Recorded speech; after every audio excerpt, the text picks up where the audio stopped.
For 40 years, I poured my teacher's pension into my son's dreams. His college, his business, his luxury apartment in downtown Denver. But when I collapsed with a heart attack and begged him to cancel his ski trip to Aspen to be with me during emergency surgery, he laughed and said, "Mom, you're being dramatic. You'll be fine without me." While I was fighting for my life on the operating table, he was posting Instagram stories from the slopes. What he didn't know was that I'd already rewritten my will, and his inheritance was about to take a very different direction. My name is Eleanor Catherine Morrison.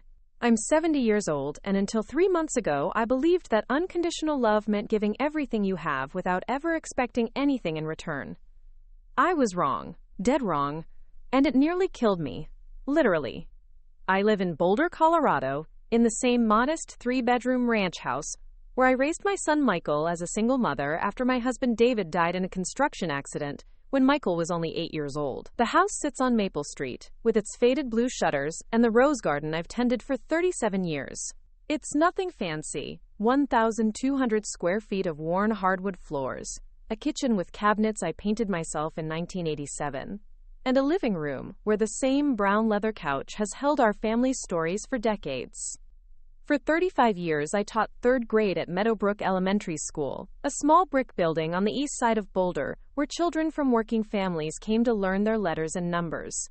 I always arrived early, staying late to cut out paper stars and prepare lesson plans by hand.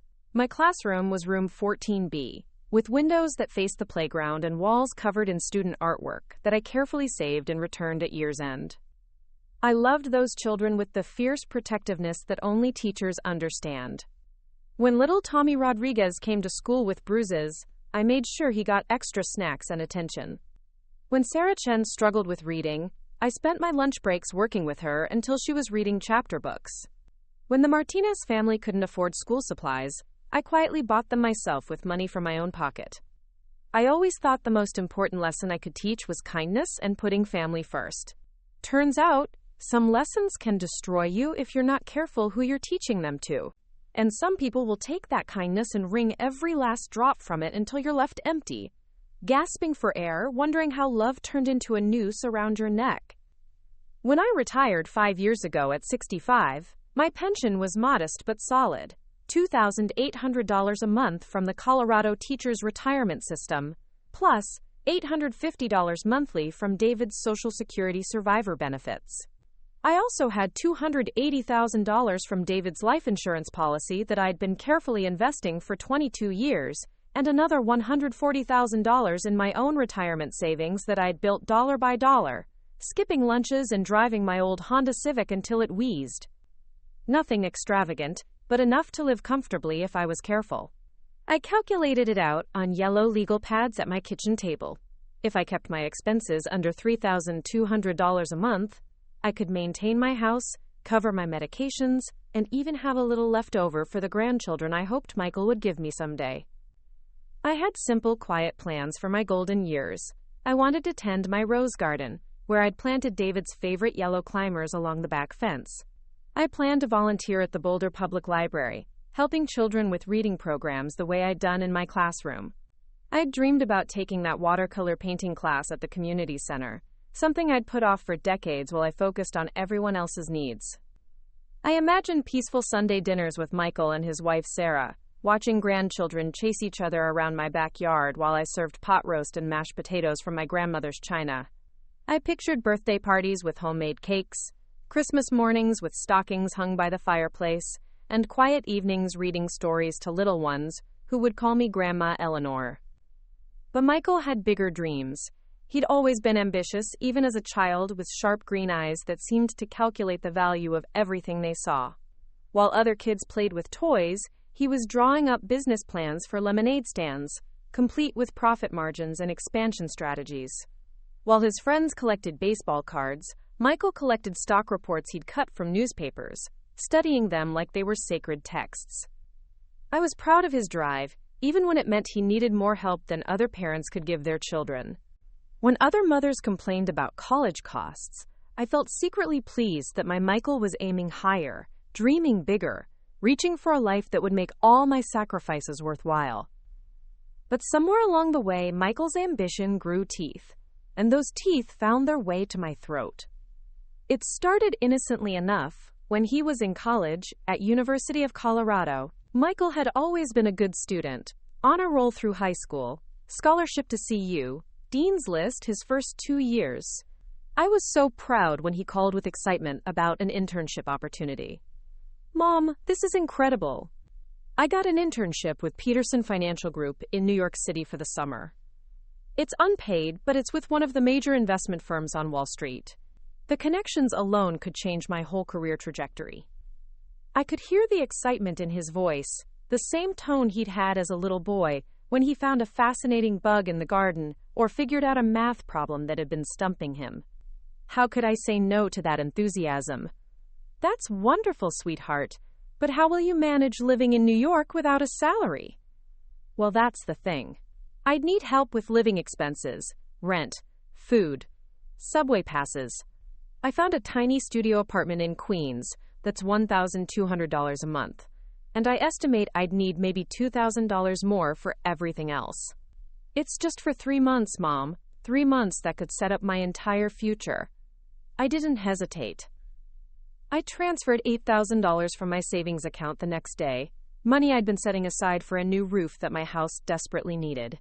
The roof could wait, I told myself. Michael's future couldn't. He called me every week that summer, describing the gleaming offices, the important meetings he was allowed to observe, the senior partners who were beginning to notice his work. "Mom, they're teaching me things they don't teach in any textbook. This is like getting a masterclass in high finance." When he came home at the end of the summer, he was transformed. The eager college kid had been replaced by someone more polished, more confident, speaking a language of investments and market analysis that I barely understood. He wore expensive shirts and carried a leather briefcase that I later learned cost more than I spent on groceries in 2 months.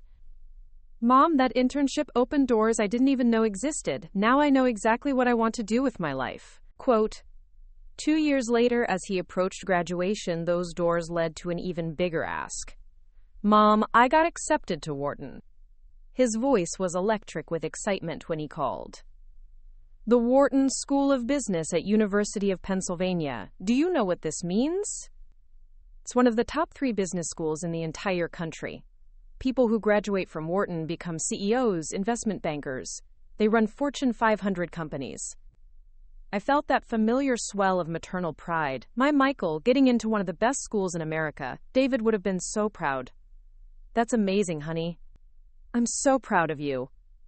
"There's just one issue, Mom. The tuition is substantial. It's $89,000 a year for 2 years, plus living expenses. I got some financial aid, but it's not enough. I know it's a lot to ask, and I've been losing sleep over this, but..." The silence stretched between us like a bridge I was afraid to cross. "How much would you need?" "After my financial aid and the money I've saved from part-time jobs, I'd need about $45,000 total.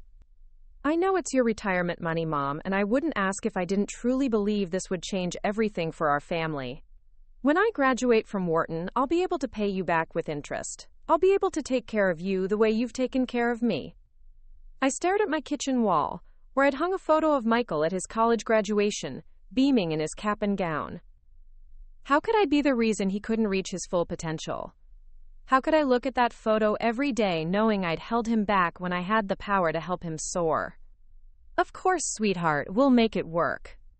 That night, I called my financial advisor, James Brennan, a patient man in his 60s who'd been managing David's life insurance money since the accident.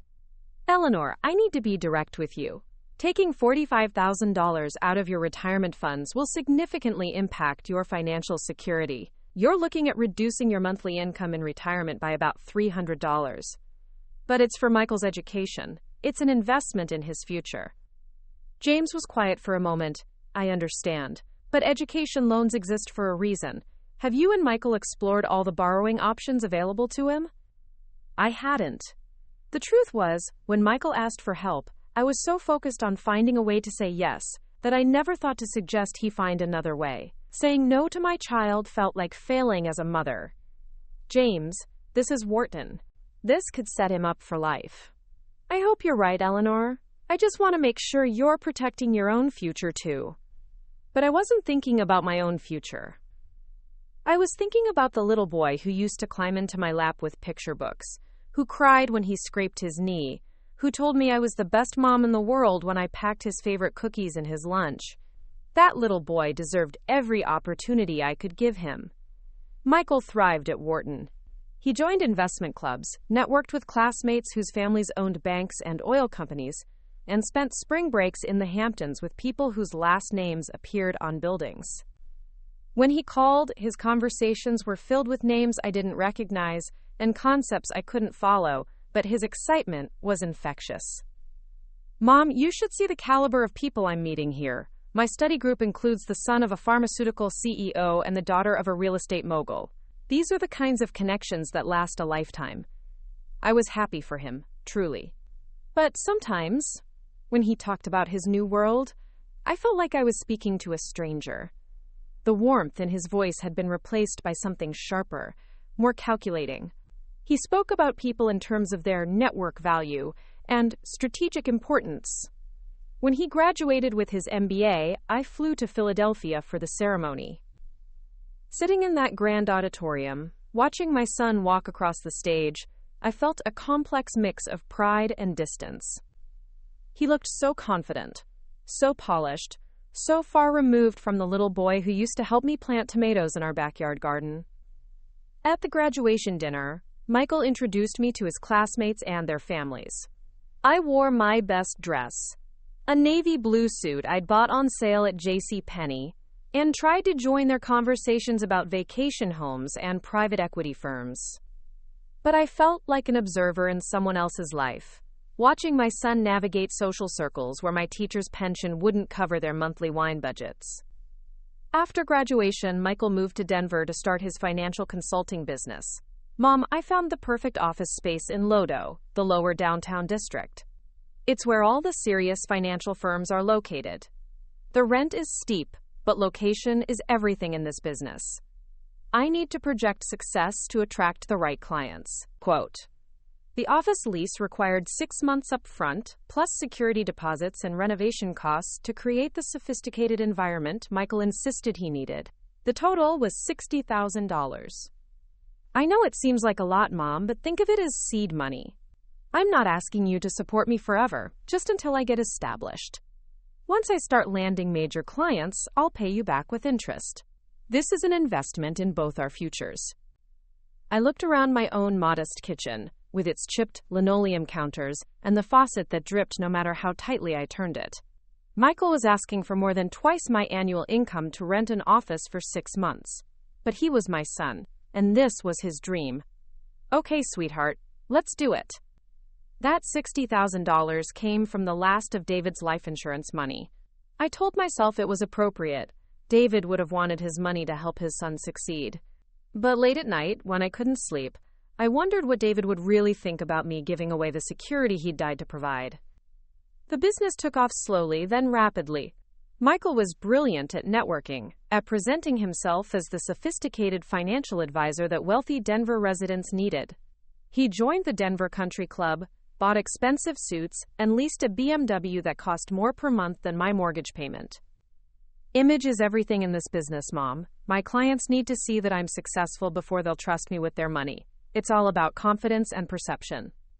His client list grew to include doctors, lawyers, real estate developers, and tech entrepreneurs. Michael was living the life he'd always dreamed of, moving through Denver's elite social circles with the ease of someone born to wealth.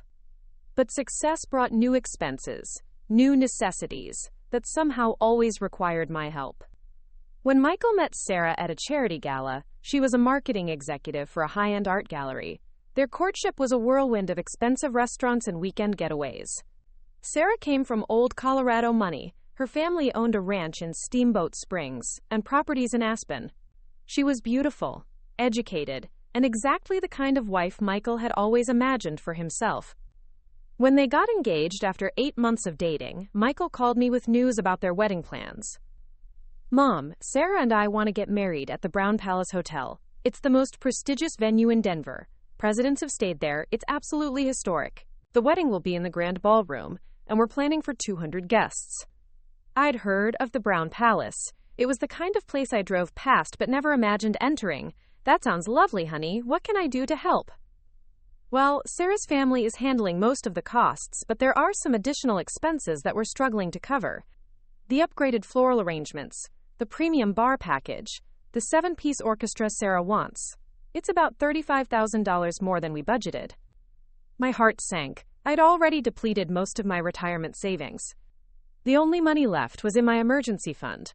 $40,000 I'd managed to rebuild over the past few years by living on an extremely tight budget.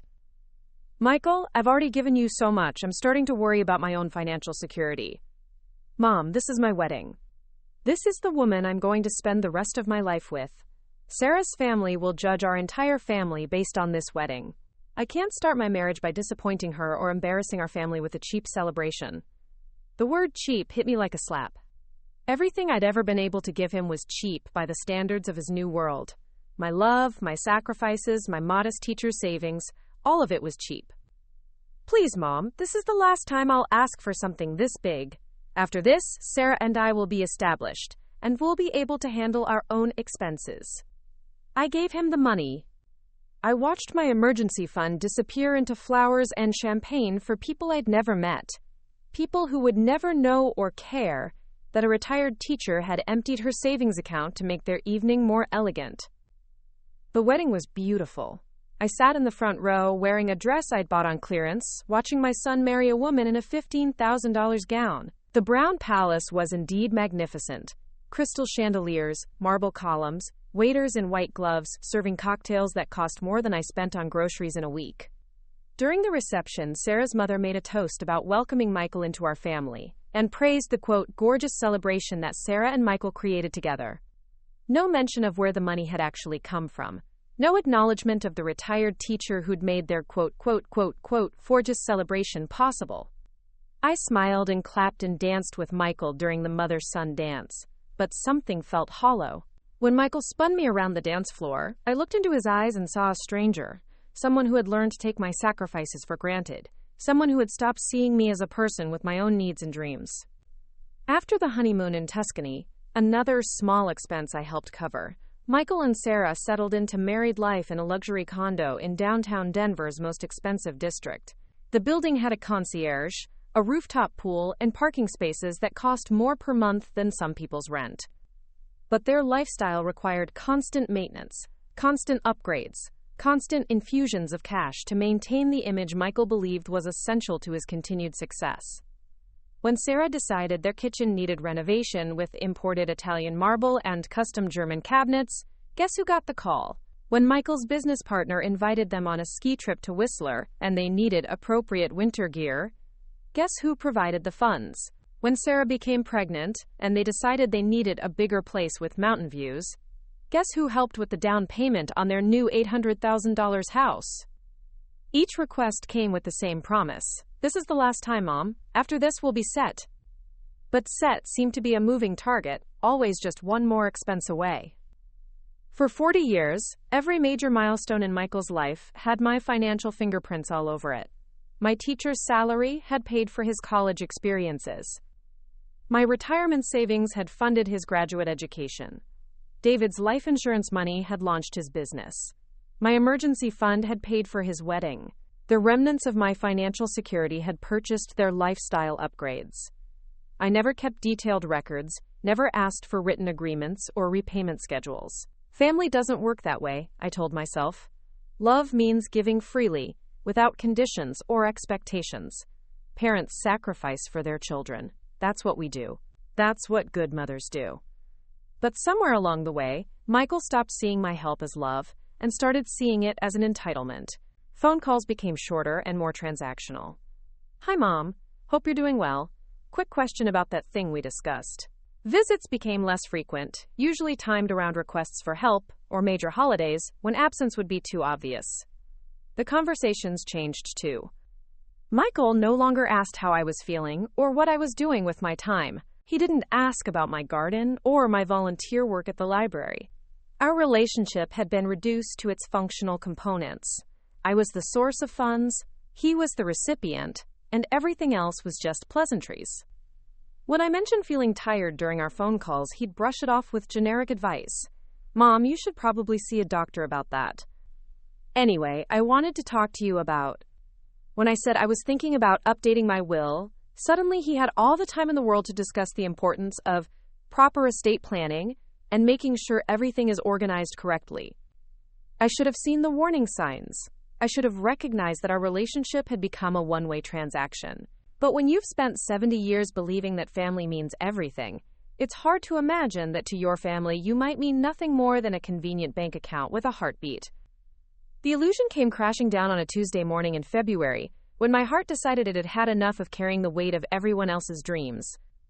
I was in my kitchen, making my morning coffee and looking out at the snow-covered garden, when the pain hit like a freight train slamming into my chest. The coffee cup slipped from my hands, shattering against the linoleum floor as I grabbed the counter to keep from falling. The pain was unlike anything I'd ever experienced, a crushing, burning sensation that radiated down my left arm and up into my jaw. I couldn't breathe, couldn't think, couldn't do anything except hold on to the counter and pray that this wasn't how my story would end. Alone on my kitchen floor, with nobody to find me, until the mail carrier noticed my newspapers piling up. With trembling fingers, I managed to call 911, gasping out my address between waves of pain that threatened to pull me under. The paramedics arrived within minutes, but those minutes felt like hours as I lay on my kitchen floor, staring at the ceiling and wondering if this was what David had felt like in his final moments. "Ma'am, we're taking you to Boulder Community Hospital. You're having a heart attack, but we've got you now. Can you tell us if there's anyone we should call?" Through the oxygen mask, I whispered my son's name and phone number, the same number I'd memorized 20 years ago and called countless times with offers of help, words of encouragement, and unconditional love. But this time, I was the one who needed help. This time, I was the one reaching out for the unconditional love I'd spent a lifetime giving. This time, I was about to learn exactly what 40 years of sacrifice had actually bought me.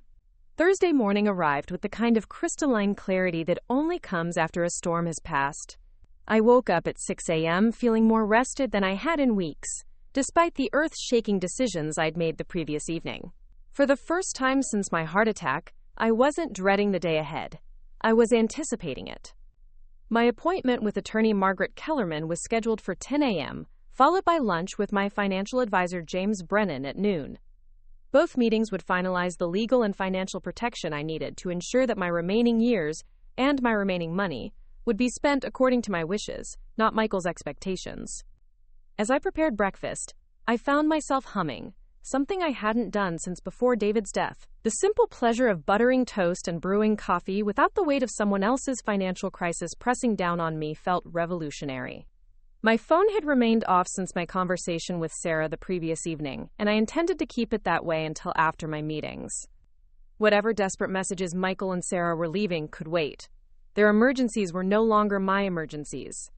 The law offices of Kellerman and Associates occupied a modest building in downtown Boulder, with large windows that overlooked the foothills and walls lined with law books that looked actually used, rather than decorative. Margaret Kellerman was a woman in her early 60s, with silver hair, direct eyes, and the no-nonsense demeanor of someone who'd spent decades protecting elderly clients from financial predators. "Mrs. Morrison, thank you for coming in on such short notice. When you called yesterday, you mentioned needing to make significant changes to your estate planning. Can you tell me about your current situation?" I spent the next hour laying out the full scope of my relationship with Michael, the 40 years of financial support, the recent medical crisis, his abandonment during my recovery, and culminating with the formal letter and police call designed to discredit my mental competency. Margaret took detailed notes, occasionally asking clarifying questions about specific amounts and dates. When I finished, she set down her pen and looked at me directly. "Mrs. Morrison, what you're describing is a textbook case of financial elder abuse. The pattern of exploitation, the gaslighting, the attempt to have you declared incompetent when you asserted boundaries. These are all classic tactics used by family members to maintain control over an elderly person's assets." Hearing it described in clinical terms was both validating and devastating. "So I'm not crazy for feeling manipulated?" "You're absolutely not crazy. In fact, your recognition of these manipulation tactics and your decision to seek legal protection shows excellent judgment and mental clarity. Many victims of family financial abuse never reach this level of awareness. Margaret explained the legal options available to me. I could create a new will that excluded Michael and Sarah entirely, establish a trust that would prevent any future challenges to my estate decisions, and put protective measures in place to prevent financial exploitation. However, Mrs. Morrison, I want to make sure you're making these decisions from a place of clear judgment rather than immediate anger. These changes will be permanent and will significantly impact your family relationships. Ms. Kellerman, I've had 2 weeks to think about this. The anger has passed. What remains is clarity about who my son really is and what kind of legacy I want to leave. Tell me about your ideal outcome. I'd been thinking about this question since my conversation with Sarah. I want to leave my estate to organizations that actually help people. The cardiac rehabilitation program at the hospital, the literacy program at the library where I volunteer, maybe a scholarship fund for single mothers pursuing education.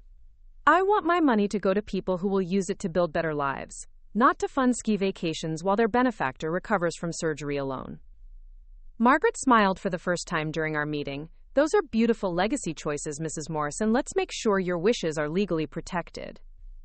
The process took 2 hours. Margaret drafted a new will that left my house, savings, and investments to the charitable organizations I'd specified. She also created a revocable trust that would prevent Michael from challenging my mental competency or claiming undue influence. Finally, she prepared a formal statement documenting the financial abuse I'd experienced, which would be filed with the court as evidence of my reasoning for the estate changes. Mrs. Morrison, these documents will be legally binding once signed and notarized. Are you certain you want to proceed? I thought about 8-year-old Michael, crying in my arms after his father's funeral, promising to always love me and take care of me. Then I thought about 42-year-old Michael, posting ski vacation photos while I recovered from cardiac surgery alone. I'm certain. My lunch meeting with James Brennan was equally productive but more emotionally difficult. James had managed my finances since David's death, and he'd watched me deplete my retirement security to fund Michael's lifestyle. He'd never directly criticized my decisions, but I could see the concern in his eyes every time I requested another large withdrawal. Eleanor, I have to say, what you're doing takes tremendous courage. It's never easy to acknowledge that family members have been taking advantage of your generosity. James, how much money do you estimate I've given Michael over the years? He pulled out a thick file and began reviewing decades of account statements, including college tuition, graduate school, business startup costs, wedding expenses, house down payments, and regular monthly support, approximately $847,000. The number hit me like a physical blow, nearly $1 million. My entire retirement security, David's life insurance, my carefully built savings, all of it funneled into making Michael's dreams possible while I lived on an increasingly tight budget. How much would that money be worth today if I'd invested it instead of giving it away? James ran the calculations. Given average market returns over the past 20 years, you'd likely have close to $2.3 million in retirement assets. You'd be financially secure for the rest of your life instead of worrying about covering medical expenses. $2.3 million. The comfortable retirement David and I had planned, the security we'd worked our entire marriage to build, the peace of mind that would have allowed me to focus on my health instead of worrying about money. All of it sacrificed to fund a lifestyle for someone who couldn't be bothered to visit me in the hospital. James, I want to implement some immediate protective measures. I want my accounts set up so that no one else can access them, even with a power of attorney. I want to make sure that if something happens to me, my assets go directly to the charitable organizations in my will, with no opportunity for family interference. That's very wise, Eleanor. I'll set up what we call fortress-level protection. Your assets will be completely secure. As I walked back to my car after the meeting, I felt simultaneously liberated and heartbroken. Liberated because I'd finally taken control of my financial life after decades of being exploited. Heartbroken because the very need for such protection meant that the loving family relationship I'd believed in for 40 years had been an illusion. When I arrived home, I found Michael's car parked in my driveway and Michael himself sitting on my front porch steps. He looked terrible, unshaven, wearing wrinkled clothes, with dark circles under his eyes that suggested he hadn't slept much since our last conversation. Mom, we need to talk. Michael, I changed the locks. You can't come into my house uninvited anymore. What? Why would you change the locks? Because you called the police on me and tried to have me declared mentally incompetent. I no longer trust you in my home. He stood up slowly, and I could see his hands shaking slightly. Mom, please, I think there's been a huge misunderstanding. Can we just talk for a few minutes? I drove straight here from Denver. Against my better judgment, I felt a flicker of the old maternal concern. He did look genuinely distressed, and some part of me, the part that had loved him unconditionally for 42 years, wanted to believe that this crisis had finally awakened some genuine remorse. You can come in for 15 minutes, but Michael, I need you to understand that nothing you say is going to change the decisions I've made. We sat in my living room, the same room where he'd asked for college tuition money 24 years earlier, where he'd celebrated his business success, where he'd announced his engagement to Sarah. Now it felt like a courtroom where the final verdict was about to be delivered. Mom, Sarah told me about your conversation last night, about the will changes. You can't be serious about that. I'm completely serious. I met with my attorney this morning and signed the new documents. The color drained from his face. Mom, you're making a huge mistake. You're angry right now, and you're making permanent decisions based on temporary emotions. Michael, this isn't temporary emotion. This is the result of 40 years of being taken for granted and 2 weeks of being abandoned when I needed you most. I wasn't abandoning you. Sarah's pregnancy has been complicated, and I've been dealing with massive stress at work. The timing of your surgery was just really bad. The timing of my near-death experience was inconvenient for you? That's not what I meant.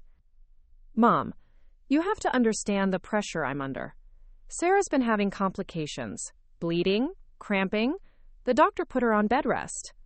I've been terrified we're going to lose the baby. And at the same time, my biggest client decided to pull their account, which cost me $200,000 in annual revenue. I've been trying to hold everything together while dealing with all this stress. For a moment, I felt that familiar tug of sympathy. Then I remembered the Instagram photos from Aspen, the spa treatments, the champagne dinners, the complete absence of any acknowledgement of my condition. Michael, if you were really that stressed about money and Sarah's health, why did you spend thousands of dollars on a luxury ski vacation while I was recovering from cardiac surgery? That trip was Sarah's idea. She thought the mountain air would help with her pregnancy symptoms. I couldn't say no to her, not when she's carrying my child. But you could say no to your mother when she asked for basic family support during a medical crisis. It's not the same thing. You're right. It's not the same thing. Sarah wanted a luxury vacation, so you gave her one. I needed my son to care about whether I lived or died, and you gave me nothing. Michael stood up and began pacing around my living room, running his hands through his hair. Mom, this is insane. You're talking about giving away nearly $1 million to charity because I went on one vacation at a bad time. Do you realize how crazy that sounds? What sounds crazy to me is that you know exactly how much money you stand to inherit, down to the nearest $100,000. Of course I know. You're my mother. I'm supposed to inherit your estate when you die. That's how families work. Is it? Because the way I understand families, they involve mutual support and care. Children don't just take from their parents for 40 years and then collect the remainder when they die. They give back. They show up during crises. They put their parents' needs above luxury vacations occasionally. I do care about you. I've always cared about you. When, Michael? When have you ever put my needs ahead of your own convenience? When have you ever sacrificed anything meaningful for my well-being? The question hung in the air between us. Michael opened his mouth several times to respond, but no words came out. We both knew the answer. Michael, let me ask you something else. If I hadn't had any money to give you over the years, if I'd been a poor single mother working multiple jobs just to keep us housed and fed, would you still have the same relationship with me that you have now? What kind of question is that? It's a simple question. If I had nothing to offer you financially, would you still call me regularly, visit me, include me in your life? Another long silence. Of course I would. I don't believe you, and I don't think you believe it either. Michael sat back down heavily, burying his face in his hands. When he looked up, his eyes were red with what appeared to be genuine tears. Mom, what do you want from me? Do you want me to apologize? Fine, I'm sorry I went to Aspen when you were recovering. I'm sorry I didn't visit you in the hospital. I'm sorry I've been a disappointment as a son. There. Can we move past this now?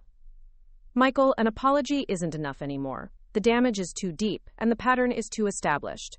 You're not sorry about your behavior. You're sorry about the consequences of your behavior. What's the difference? The difference is that if you were genuinely sorry, you'd be focusing on how to rebuild my trust and repair our relationship. Instead, you're focusing on how to get me to change my will back. Because that will is insane! You're giving away money that should stay in the family. Why should it stay in the family, Michael? What has this family done to deserve it? I'm your son. Sarah is your daughter-in-law. This baby is going to be your grandchild. And what does any of that mean if there's no love, no genuine care, no mutual support? You want the financial benefits of being my family without any of the emotional responsibilities. Michael's facade of remorse cracked completely. Mom, you are being completely unreasonable. So I made some mistakes during your recovery. So I wasn't the perfect son during a stressful time. That doesn't justify cutting me out of your will entirely. It's not about being the perfect son, Michael. It's about showing basic human decency to someone who has given you everything. And you couldn't even manage that. I can't believe you're doing this over one vacation. This isn't about one vacation. This is about 40 years of taking me for granted and 2 weeks of showing me exactly how little I matter to you when I can't provide financial support. Michael stood up again, and I could see his desperation turning into anger. Fine, you want to play hardball? I'll play hardball. Sarah is pregnant with your grandchild. If you go through with this insane will change, you'll never see that baby. We'll move across the country if we have to. You'll die alone, without any family, and it will be your own fault. The threat was delivered with cold calculation, and it revealed the final layer of who Michael really was. Not just selfish and manipulative, but cruel enough to use an unborn child as a weapon against his own mother. Michael, get out of my house. Mom, get out now. You're making the biggest mistake of your life. No, Michael. The biggest mistake of my life was raising a son who turned into you. After he left, I sat in my living room for a long time, processing what had just happened. The sweet little boy I'd raised was truly gone, if he'd ever really existed. In his place was a man who saw relationships as transactions, who viewed love as a leverage tool, and who was willing to threaten to withhold access to his child to protect his inheritance. But strangely, I felt relieved. Michael had finally dropped all pretense and shown me exactly who he was.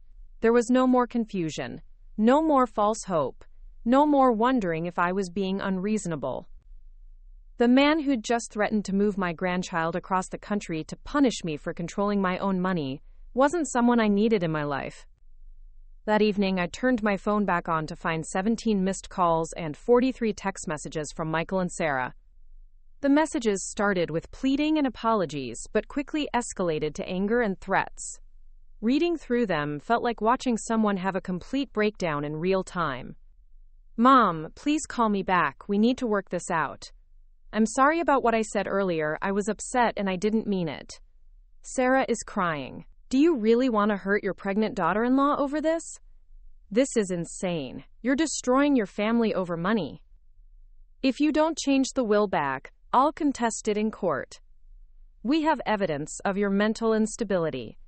The police report, the erratic behavior, the irrational decisions.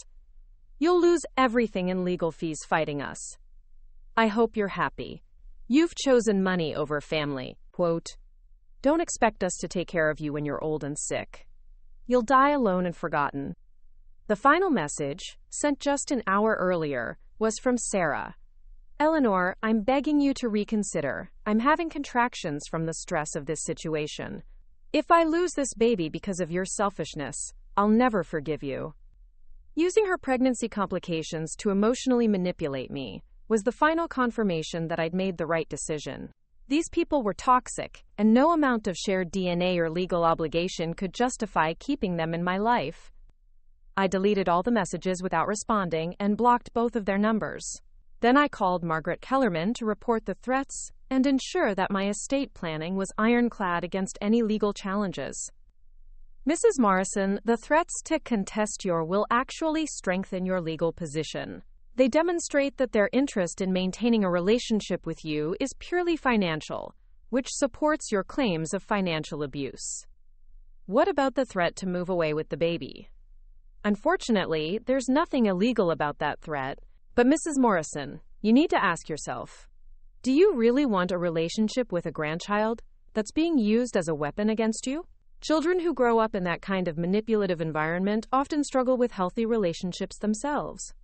She was right. The grandchild I dreamed of, the one who would visit on Sundays and help with my garden and listen to stories about their grandfather David, that child was a fantasy. Any relationship I had with Michael and Sarah's baby would be tainted by their manipulation and conditional on my continued financial compliance. The next few weeks passed peacefully. I attended cardiac rehabilitation sessions, started volunteering more hours at the library literacy program, and began taking the watercolor painting class I'd postponed for decades. Slowly, I was building the life I'd always wanted but had never prioritized, while I was busy funding someone else's dreams. Barbara Chen became a regular dinner companion, and through her I met other women in similar situations. Mothers and grandmothers who'd been financially exploited by adult children, wives who'd discovered their spouse's hidden spending, elderly people who'd been manipulated by relatives who saw them as ATMs rather than human beings. "It's more common than you'd think," Barbara told me one evening as we sat in my garden, watching the sunset paint the mountains gold. Financial elder abuse by family members happens in 1 out of every 10 households. Most people never report it because they're too ashamed or too afraid of losing the relationship entirely. I was afraid of that too, I admitted. For a while, I thought losing Michael would be worse than being exploited by him. And now? Now I know that I didn't lose a son. I escaped from someone who was using my maternal love to fund his lifestyle. There's a difference. 3 months after my heart attack, I received a letter forwarded through Margaret Kellerman's office. Michael and Sarah had indeed moved, as threatened, not across the country, but to Sarah's family ranch in Steamboat Springs. The letter was Sarah's birth announcement. David Michael Morrison was born on June 15th, weighing 7 pounds 3 ounces. He's healthy and beautiful, and we're grateful for this blessing. The baby was named after his grandfather, the same grandfather whose life insurance money had funded Michael's education and business. The irony was perfect. There was no invitation to visit, no photo included, no expression of hope that we might reconcile. It was a formal announcement, probably sent to maintain some legal appearance of including me in their lives, while making it clear that I wasn't actually welcome. I felt sadness, but not the devastating grief I'd expected. Instead, I felt a quiet acceptance that this was how our story ended, not with dramatic confrontations or legal battles, but with the simple reality that some relationships are too toxic to maintain, even when they involve family. 6 months later, I received a call from Dr. Hensley's office scheduling my 1-year follow-up appointment. "Mrs. Morrison, your recovery has been remarkable," she told me as she reviewed my test results. "Your heart function is completely normal, your blood pressure is excellent, and all your cardiovascular markers indicate that you're in better health now than you were before your heart attack." "I feel better than I have in years, Dr. Hensley." That's not uncommon after major life events like cardiac surgery. Many patients report that facing their mortality gives them clarity about what really matters in their lives. It certainly did for me. Quote, "Have you maintained those positive changes you mentioned, the stress reduction, the supportive relationships, the focus on activities that bring you joy?" "Absolutely. I've eliminated all the toxic relationships from my life, and I'm investing my time and energy in people and activities that actually nourish me." That's wonderful to hear. Chronic stress and toxic relationships can be just as damaging to cardiac health as poor diet or lack of exercise. By removing those negative influences, you've given your heart the best possible environment for healing and long-term health. As I drove home from that appointment, I reflected on the year that had passed since my heart attack. It had been the most difficult and transformative year of my life. I'd lost my son, my daughter-in-law, and my grandchild. I discovered that the family relationships I'd treasured were built on financial manipulation rather than genuine love. But I'd also gained something invaluable: myself. For the first time in 40 years, I was living for my own happiness rather than someone else's convenience. I was spending my money on my own needs and wants rather than funding someone else's lifestyle. I was building relationships based on mutual care and respect rather than one-sided sacrifice. My house was quieter now, but it was also more peaceful. My bank account was smaller than it could have been, but it was growing again for the first time in decades. My family was smaller, but the people in my life actually cared about my well-being. That evening, I sat in my garden with a watercolor pad and paints, working on a landscape of the mountains at sunset. The yellow roses David had planted were in full bloom, more beautiful than they'd been in years. Maybe it was the extra attention I'd been giving them, or maybe it was just that I was finally present enough to notice their beauty. As the sky darkened and the first stars appeared, I felt a deep sense of contentment. Not happiness exactly. Too much had been lost for simple happiness, but contentment. Peace.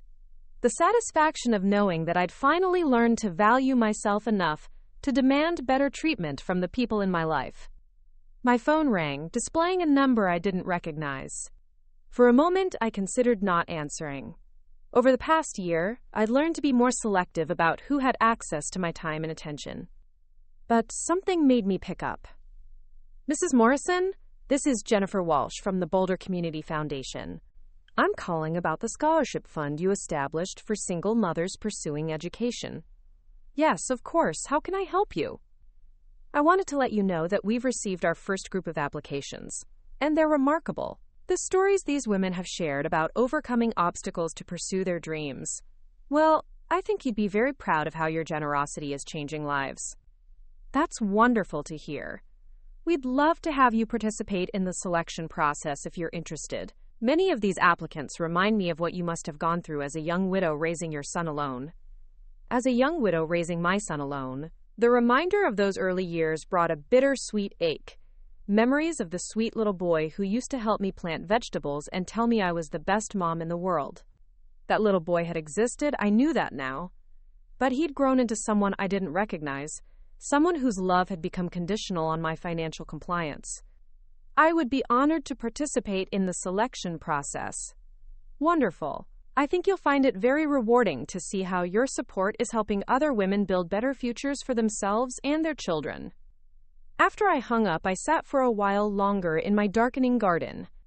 In a few weeks, I'd help choose which single mothers would receive educational scholarships funded by the money that would have been Michael's inheritance. Instead of funding ski vacations and luxury lifestyles for people who took my generosity for granted, my money would help women build independence and security for themselves and their families.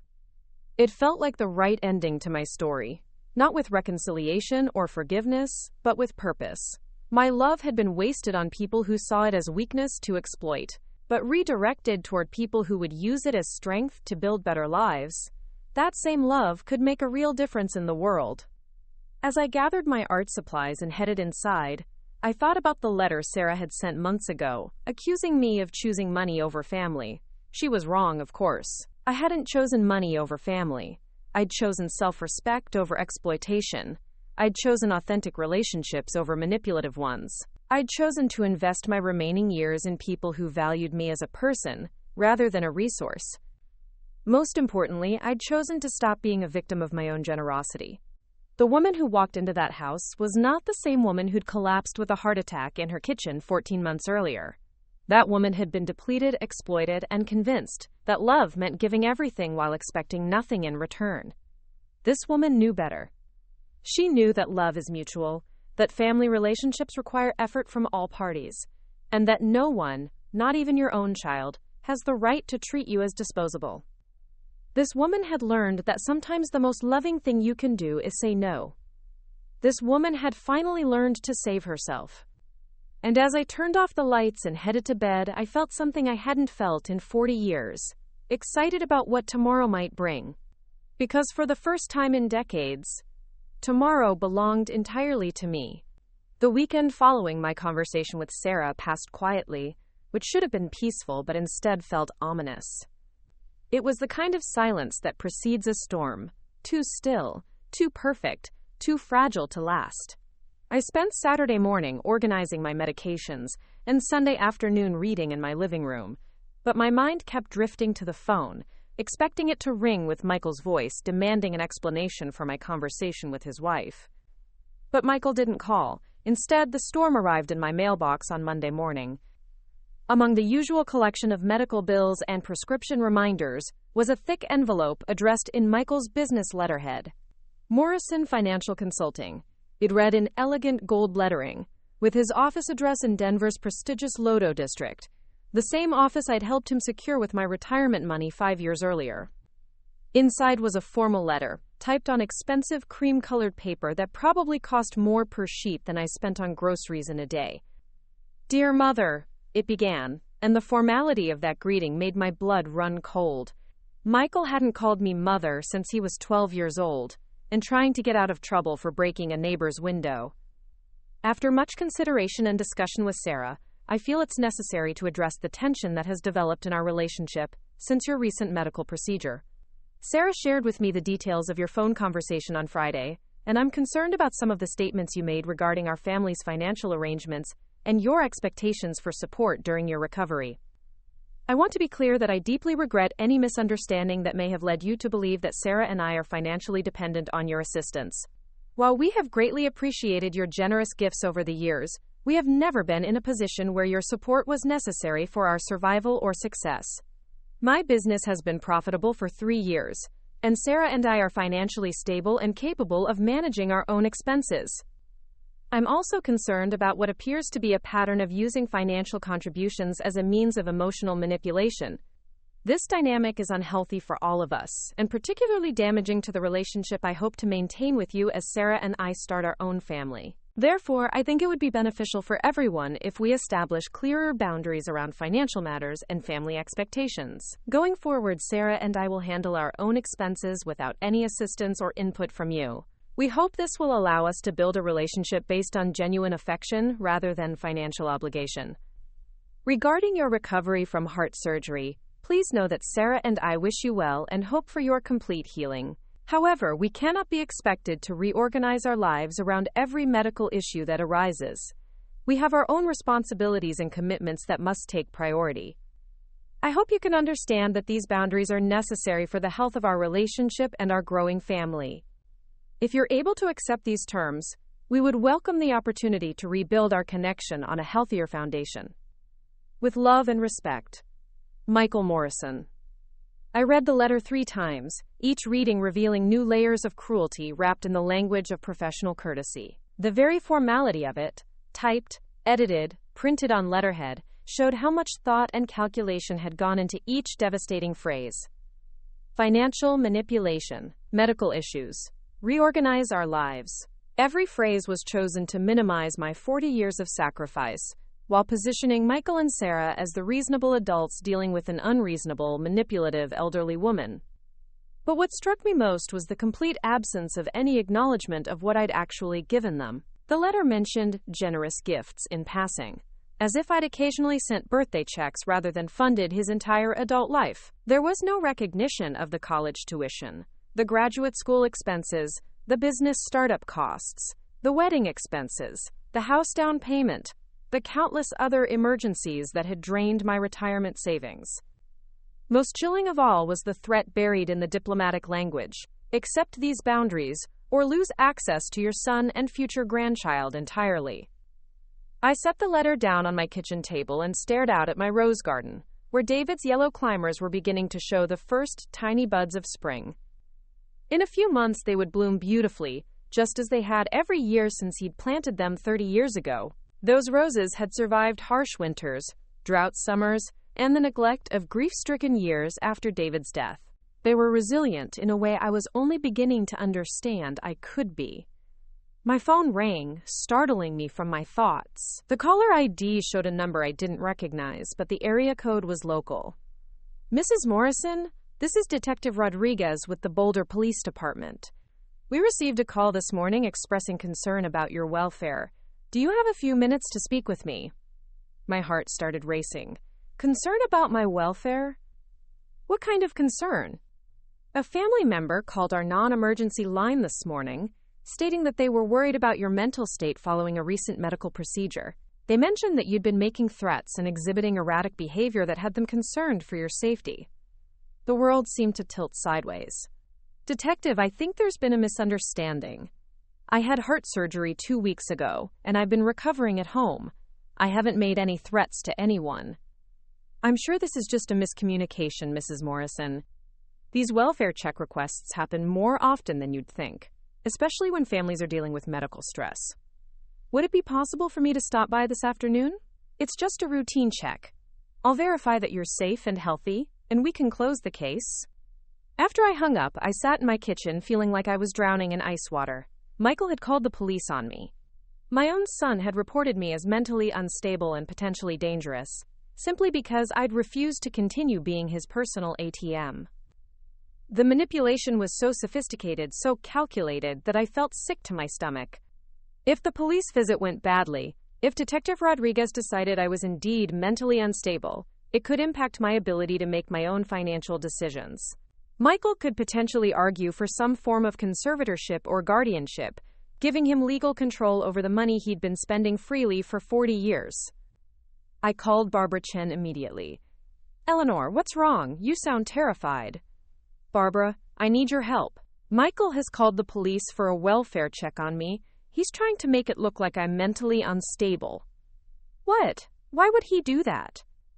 I read her Michael's letter and explained the escalating situation since my conversation with Sarah. Eleanor, this is psychological abuse. He's trying to gaslight you into thinking you're crazy so you'll go back to being his personal bank account. I'm scared, Barbara. What if the police officer believes I'm unstable? What if this affects my ability to control my own finances? Listen to me carefully. You're going to call your doctor's office right now and ask them to fax your recent medical records to you. You're going to gather all your bank statements, investment records, and medication lists. You're going to document exactly what Michael has taken from you over the years. And you're going to present yourself to that police officer as the competent, intelligent woman you are. But what if? Eleanor, stop. You are not crazy. You are not unstable. You are a 70-year-old woman who finally stood up to a manipulative son, and he's panicking because his money source is threatening to dry up. Don't let him make you doubt your own sanity. I spent the next 3 hours preparing for Detective Rodriguez's visit. I organized my medical records, bank statements, and a timeline of Michael's financial requests over the years. I dressed carefully in a navy blue cardigan and pressed slacks, applied light makeup, and arranged my medications in clearly labeled pill organizers to show that I was managing my health responsibly. When Detective Rodriguez arrived at 2 p.m., he was younger than I'd expected, maybe early 30s, with kind eyes and a patient demeanor that immediately put me at ease.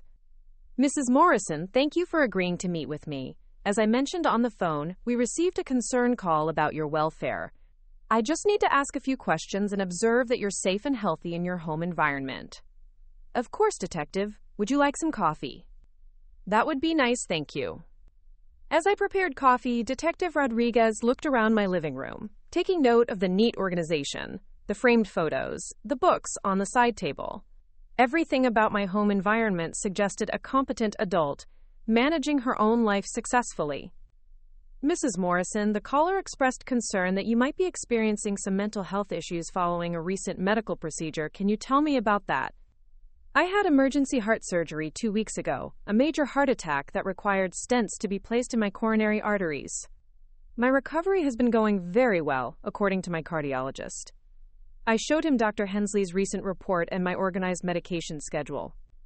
The caller also mentioned that you'd been making threats. Can you explain what that might refer to? Quote, Detective, I believe my son called you because I've decided to stop giving him money. For 40 years, I've been funding his lifestyle. His education, his business, his wedding, his house purchases. After my heart attack, when I needed family support during my recovery, he and his wife went skiing in Aspen instead of helping me. When I told them I wouldn't be providing financial assistance anymore, they became upset.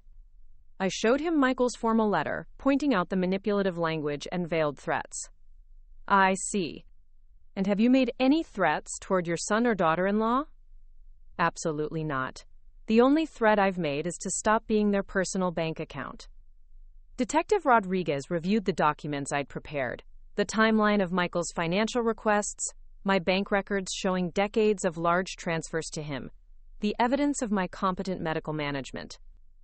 Mrs. Morrison, I have to ask, do you feel safe in your home? Is there anyone you're afraid of? The irony of the question hit me like a physical blow. The person I should be most afraid of was the one who'd called the police on me. Detective, I feel very safe. I have wonderful neighbors who check on me. I'm managing my medical recovery well, and I'm mentally and emotionally healthier than I've been in years. Good. Based on what I've observed today, you appear to be a competent adult managing your own affairs successfully. I don't see any evidence of mental health issues or unsafe living conditions. After Detective Rodriguez left, I sat in my living room feeling a strange mixture of relief and fury. The relief came from having passed Michael's test. I was officially deemed mentally competent by law enforcement. The fury came from realizing just how far my son was willing to go to maintain control over my money. Calling the police hadn't been a moment of genuine concern for my welfare. It had been a calculated attempt to discredit me, to create a paper trail suggesting I was mentally unstable, and to intimidate me into backing down from my new boundaries. My phone rang that evening. Michael's name appeared on the caller ID, and for a moment I considered not answering, but I was curious to see how he'd handle the failure of his latest manipulation attempt. Hello, Michael. Mom, I heard the police came to see you today. Are you okay? The fake concern in his voice was almost impressive in its sincerity. I'm fine, Michael. Detective Rodriguez was very professional. He confirmed that I'm mentally competent and managing my affairs well. That's good. I was worried about you. Were you?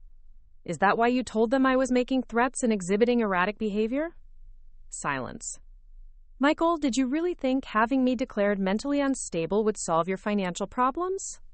Mom, I don't know what you're talking about. Sarah and I were genuinely concerned about your mental state after our conversation on Friday. You seemed confused and angry, and we thought you might need professional help. The gaslighting continued, even after his plan had failed. Michael, I received your letter today. What letter? The formal letter on your business letterhead, outlining your new boundaries and dismissing 40 years of my financial support as generous gifts that I was using for, quote, emotional manipulation. Another pause.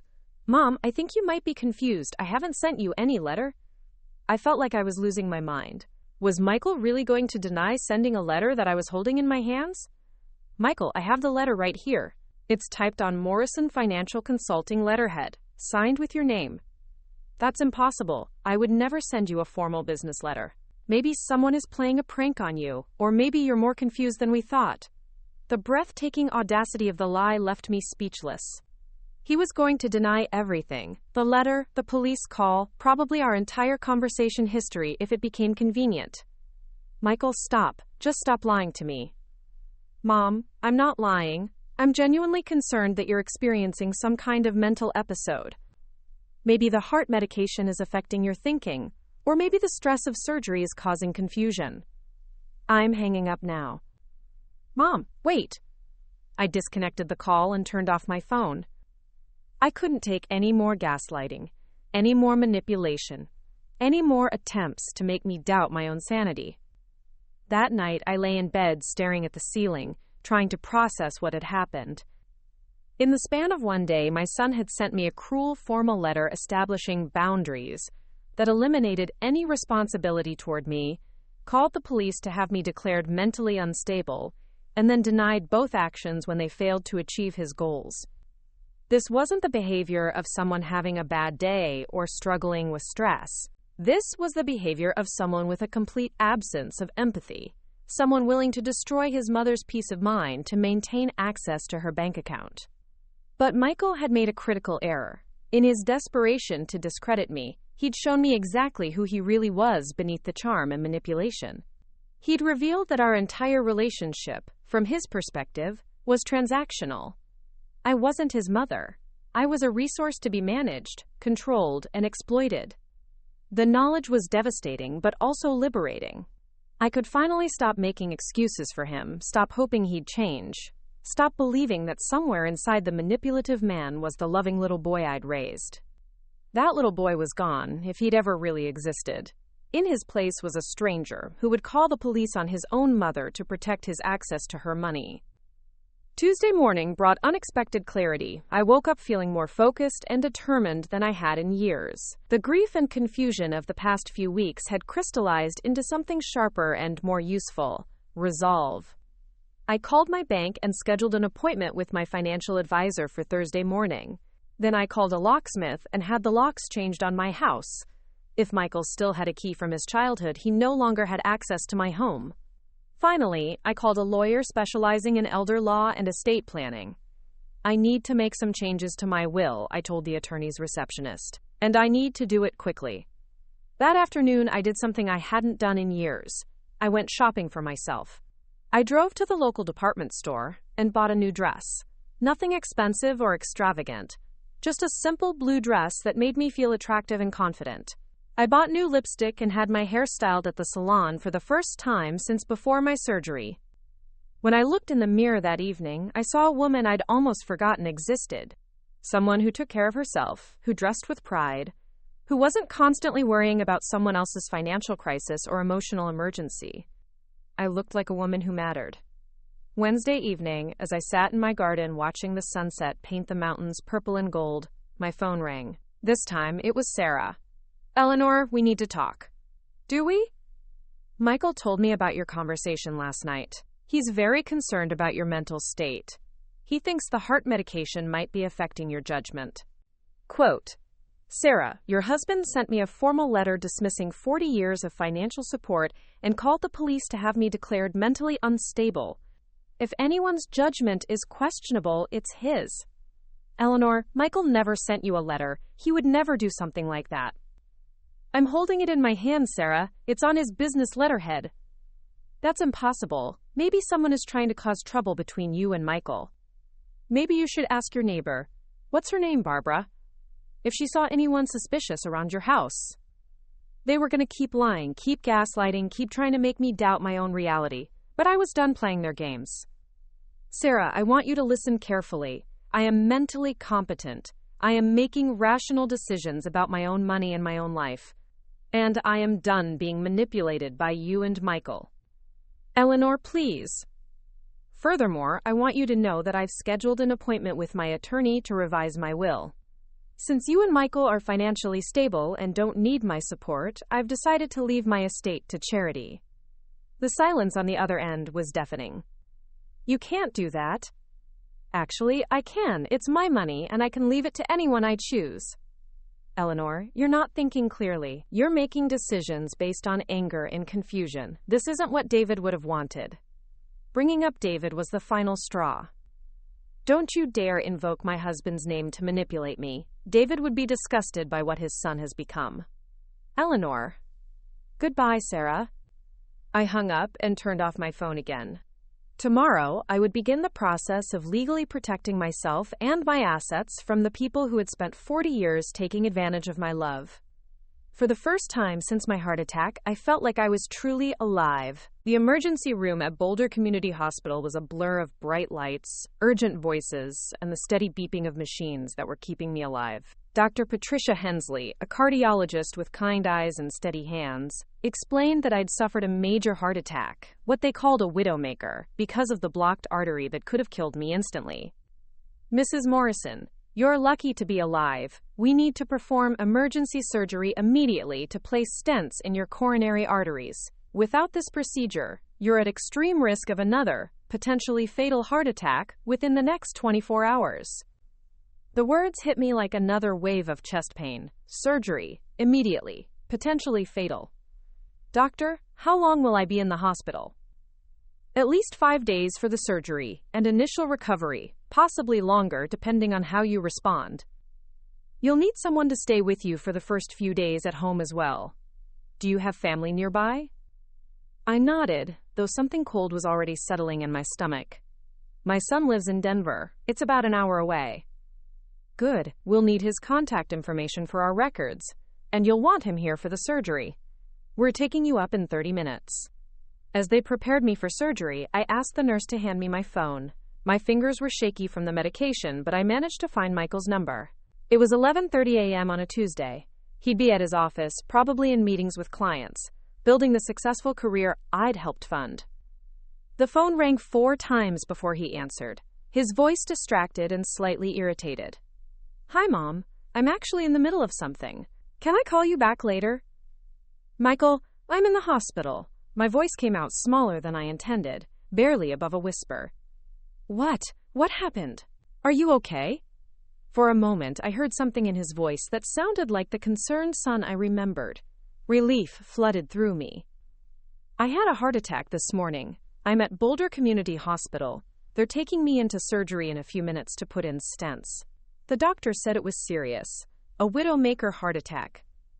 There was silence on the other end, and I could hear muffled office sounds in the background. Phones ringing, people talking, the normal business of a busy day that had nothing to do with his mother fighting for her life. "Oh my God, Mom, are you going to be okay?"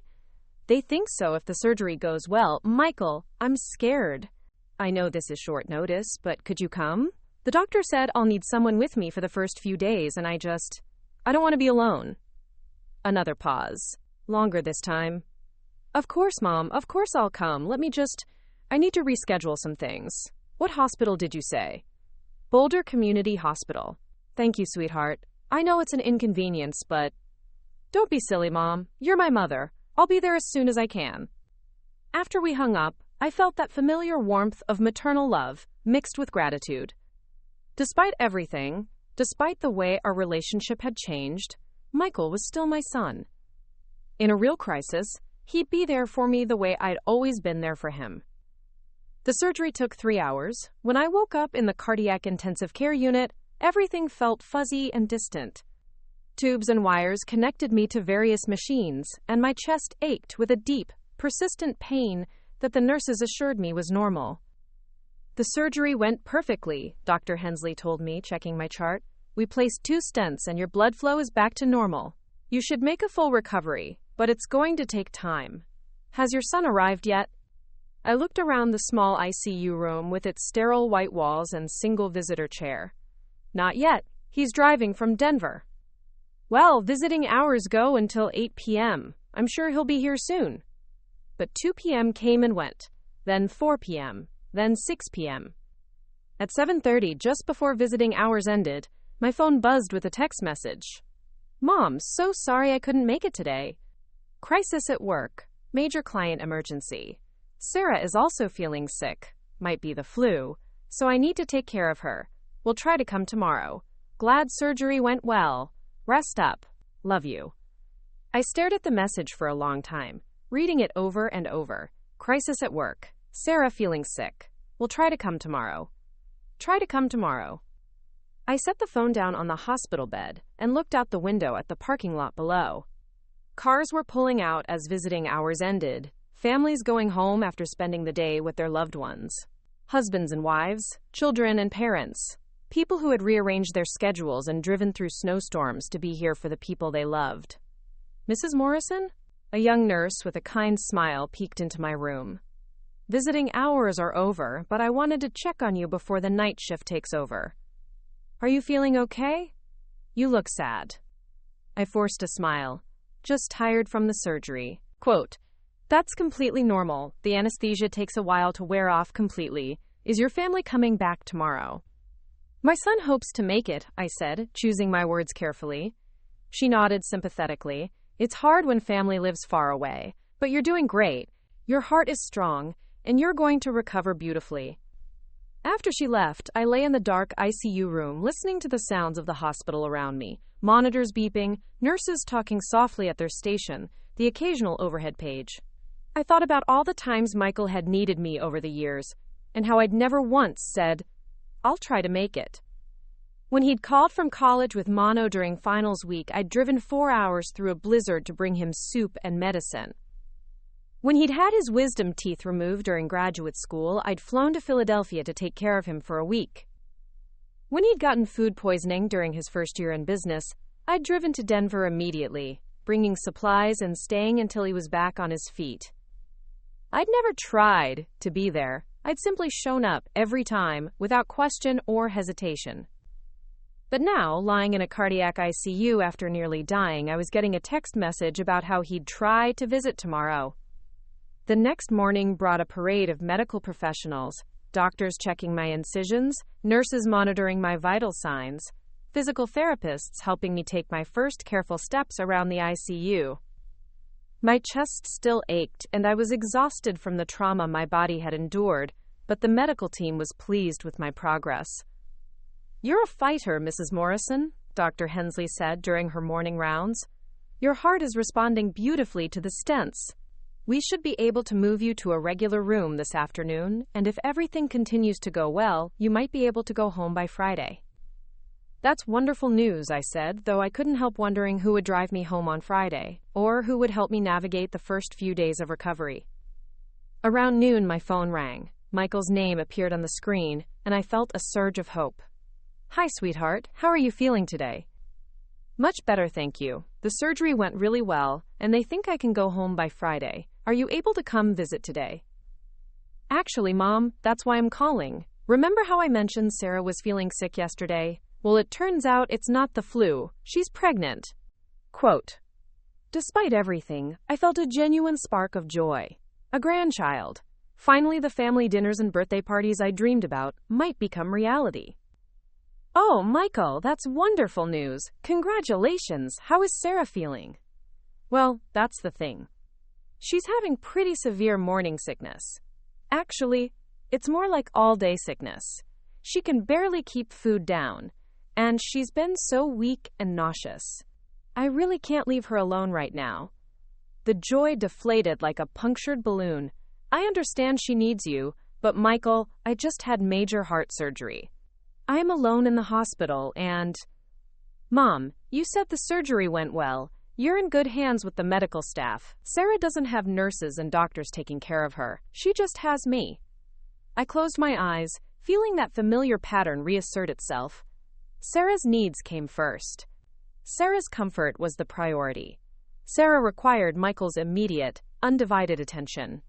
"What about this weekend?" "The doctor says I can go home Friday, but I'll need help for the first few days. Just with basic things. Grocery shopping, getting to follow-up appointments, making sure I'm taking my medications correctly." "This weekend is actually complicated too, Mom. Sarah's parents are driving down from Steamboat Springs to celebrate the pregnancy news, and we've had this weekend planned for months. Sarah's mother is really excited about her first grandchild, and you know how important family time is to the Williamses." "Family time? How ironic. So when do you think you might be able to help me?" "Let me see how Sarah is feeling next week. Maybe by Tuesday or Wednesday she'll be stable enough for me to get away for a few hours." "Tuesday or Wednesday, maybe. For a few hours." I was quiet for so long that Michael felt compelled to fill the silence. "Mom, you're being really strong about this, and I appreciate that. I know it's not ideal timing, but Sarah's pregnancy is high risk because of her age. She's 35, and the doctor said the first trimester is critical. I need to be here for her." "I understand," I said, though I didn't. "Not really." "Great. I knew you'd be reasonable about this. That's what I love about you, Mom. You always understand when life gets complicated." After we hung up, I stared at the ceiling of my hospital room and wondered when I'd become so reasonable that my own son felt comfortable abandoning me in a cardiac unit. Thursday brought another call from Michael, this one brief and clearly squeezed between other priorities. "Hey, Mom, just checking in. How are you feeling?" "Better each day. They're definitely discharging me tomorrow. I was hoping—" "That's great news. Listen, I can't talk long because we're meeting with Sarah's OBGYN this afternoon, but I wanted to let you know that we won't be able to help this weekend after all. Sarah's morning sickness has gotten worse, and her parents are insisting we come up to Steamboat Springs so her mother can take care of her. Apparently Mrs. Williams has some family remedies that really helped when Sarah's sister was pregnant. Michael, I can't drive yet. The doctor said I shouldn't be alone for the first few days. How am I supposed to get home from the hospital? Can't you take a taxi? Or maybe that neighbor of yours. What's her name, Betty? Barbara. Her name is Barbara, and she's 78 years old with arthritis. I can't ask her to be responsible for my post-surgical care. Mom, you're being a little dramatic about this. People have heart surgery all the time and manage just fine. You're a strong woman. You raised me by yourself, remember? You can handle a few days on your own. Dramatic. I was being dramatic about needing help after nearly dying from a heart attack. Maybe I could hire a home health aide for a couple of days, I suggested. That sounds perfect. Problem solved. See, I knew you'd figure something out. You always do. After he hung up, I realized that Michael had completely shifted the burden of solving my post-surgical care onto me, as if it were my responsibility to manage my own recovery without inconveniencing anyone else. That afternoon, I called 3 home health agencies. The first had no availability on such short notice. The second could provide someone, but only for 4-hour shifts at $35 per hour, $280 per day for basic companionship and medication reminders. The third agency had weekend availability but required a 3-day minimum commitment at $1,200 total. As I calculated the costs, I realized I was once again spending my limited financial resources to solve problems that my son should have been helping with for free, out of love and basic human decency. Friday morning arrived with a fresh snowfall that made the world outside my hospital window look clean and peaceful. Dr. Hensley completed my discharge paperwork and handed me a folder full of instructions for my recovery. Remember, Mrs. Gorviner Morrison, no lifting anything heavier than 10 pounds for the next 6 weeks. Take your medications exactly as prescribed. If you experience any chest pain, shortness of breath, or unusual fatigue, call us immediately. And make sure you have someone checking on you regularly for the next few days. I nodded and assured her that I had everything arranged, though everything consisted of a taxi ride home and a home health aide who would arrive on Saturday morning. The taxi driver, a kind older gentleman named Robert, helped me into my house and offered to carry my small overnight bag to my bedroom. As he drove away, I stood in my living room and looked around at the familiar space that suddenly felt enormous and empty. The roses David had planted were bare for winter, their thorny branches reaching toward a gray sky. The house was cold. I'd turned down the thermostat to save money on heating bills, and everything looked exactly as I'd left it on Tuesday morning, when I'd been making coffee and planning a quiet day of reading and light housework. Now it was Friday afternoon, and I was a different person, someone who'd faced her mortality and lived to tell about it, someone who'd learned that 4 decades of unconditional love and financial sacrifice had earned her exactly nothing when she needed help in return. I called Michael that evening to let him know I'd made it home safely. That's great, Mom. See, I told you everything would work out fine. How are you feeling? Tired, but okay. The home health aide starts tomorrow morning. Perfect. Problem solved. Listen, I have some exciting news. Sarah and I booked a ski trip to Aspen for next weekend. Her morning sickness has been better the last couple of days, and her doctor said gentle exercise and fresh mountain air might actually help with the nausea. Plus, Sarah's been so stressed about the pregnancy that we thought a relaxing getaway would be good for both of them. You know, her and the baby. I felt something cold settle in my chest, and for a moment I wondered if I was having another heart attack. But no, this was a different kind of pain. A ski trip to Aspen? Michael, I just had major heart surgery 5 days ago. Right, and you're doing great. The doctor said the surgery was a complete success. You're on the road to full recovery. But what if something happens? What if I have complications? What if I need to go back to the hospital? Mom, you're worrying too much. You've got the home health aide. You've got your neighbor Barbara if there's a real emergency. And you've got your doctors. Plus, Aspen is only a few hours away. If something really serious happened, we could drive back. A few hours away. If something really serious happened. Michael, I've been alone in the hospital all week. I came home to an empty house with no family support. And now you're telling me you're going skiing while I'm recovering from nearly dying? His tone shifted, becoming defensive and slightly irritated. Mom, I don't think you're being fair. Sarah and I both have lives and responsibilities. We can't put everything on hold indefinitely, just because you had a medical procedure. The surgery was successful, you're recovering well, and you've got professional care arranged. What more do you want from us? What more did I want? I wanted my son to care enough to postpone a luxury vacation until his mother was stable after major cardiac surgery. I wanted him to recognize that leaving town while I was in the most vulnerable period of my recovery was selfish and cruel. I wanted him to show even a fraction of the concern for my well-being that I'd shown for his throughout his entire life. But I couldn't say any of that without sounding dramatic or unreasonable. I just thought you might want to stay close to home for a week or two, in case I needed anything. Mom, we've been planning this trip for months. The resort reservations, the ski lessons for Sarah, everything is already paid for. We can't just cancel because you're feeling anxious about being on your own. Feeling anxious, as if my concerns about being alone 5 days after major heart surgery were just irrational worry. How much did this ski trip cost? I asked, though I immediately regretted the question. What does that matter? It's not like we're asking you to pay for it. But of course, in a way, I had paid for it.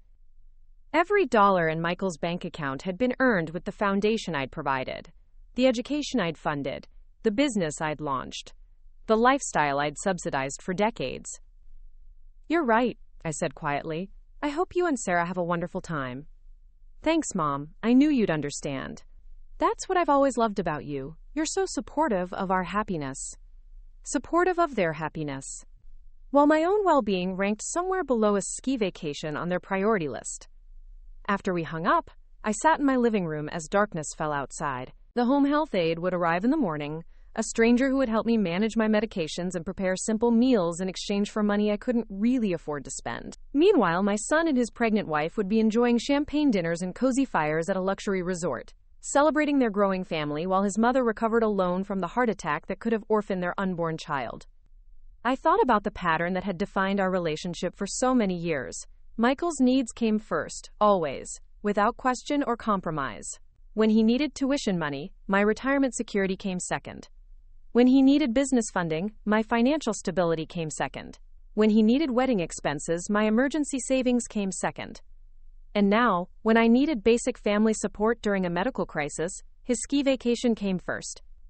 That night, I took my prescribed medications and went to bed in the same room where I'd slept alone for the 22 years since David's death. But this loneliness felt different, deeper and more permanent. It wasn't just the absence of a spouse.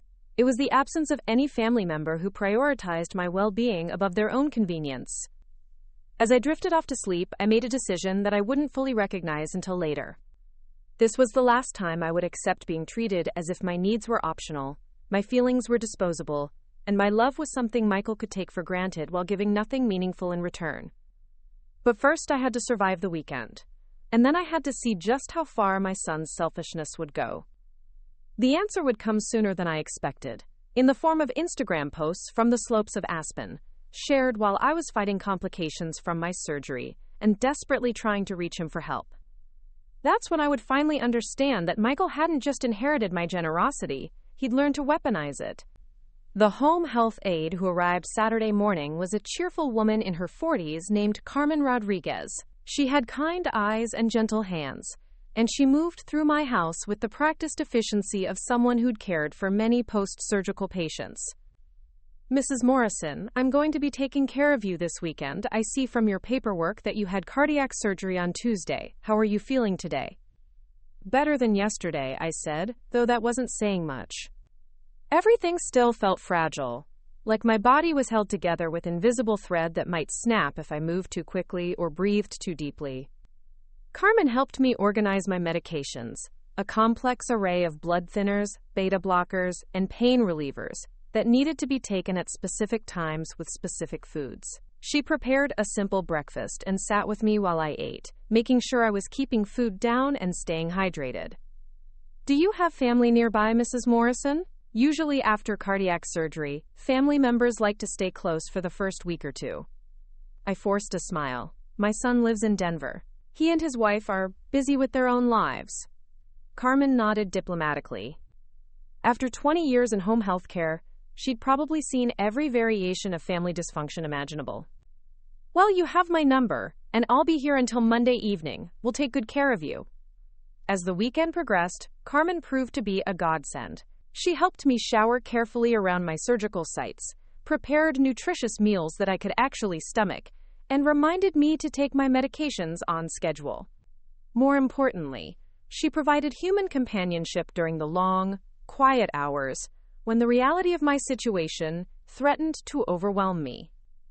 "You know," she said on Sunday afternoon as we sat in my living room, "I've been doing this job for a long time, and I've learned that recovery isn't just physical. The emotional healing can take even longer, especially when you've had a scare like a heart attack." "What do you mean?" "Well, facing your own mortality changes you. It makes you think about what really matters, what you want to do with whatever time you have left. Some people come out of cardiac surgery with a whole new perspective on their priorities." I nodded, though I wasn't sure yet what my new perspective might look like. All I knew was that something fundamental had shifted during those long hospital nights when I'd waited in vain for my son to visit. Carmen left Monday evening with detailed instructions for my continued care and a promise to check in by phone during the week. As her car disappeared down Maple Street, I felt the weight of solitude settle over my house like a heavy blanket. That's when I made the mistake of checking social media. I'd never been particularly active on Facebook or Instagram, but I followed Michael and Sarah's accounts to see photos of their lives, their travels, their achievements. It was a way of staying connected to the family I'd helped build, even when actual phone calls had become infrequent and brief. But what I saw that Monday night made my carefully monitored blood pressure spike dangerously. Sarah had posted a series of photos from their Aspen weekend, each one more carefree and luxurious than the last. The first photo showed her and Michael at what appeared to be a high-end restaurant, both dressed in expensive ski gear, raising champagne glasses in a toast.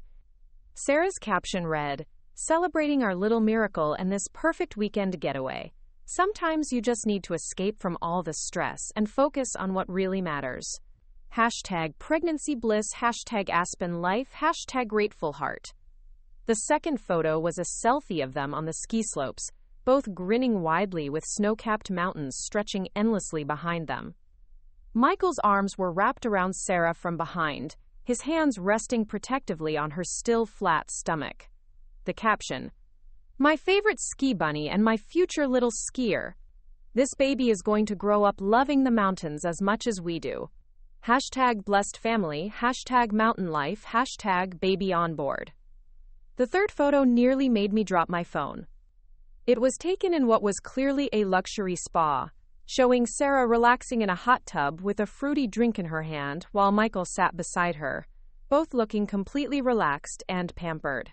Prenatal spa day was exactly what Mama needed. My amazing husband knows just how to take care of us. Thank you for this perfect baby moon preview. At Michael Morrison _finance. #spoiled mama, #best spend ever, #spend-spa. I scrolled through the comments, feeling sicker with each enthusiastic response from their friends. "You two are relationship goals." "Sarah, you're glowing. Pregnancy looks amazing on you." "Michael, you're going to be the best dad. So sweet how you're taking care of your girls." "Living your best life. You deserve all this happiness." Living their best life. While I sat alone in my house, 5 days post-cardiac surgery, measuring out medications and wondering if the chest pain I was feeling was normal recovery or the beginning of another heart attack. But the final photo was what pushed me over the edge.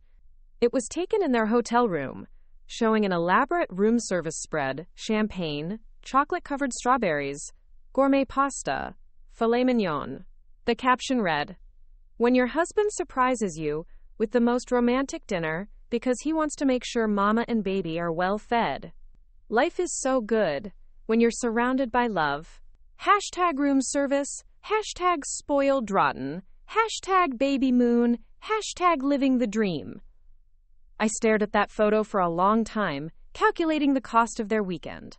The Aspen resort they'd chosen was one of the most expensive in Colorado.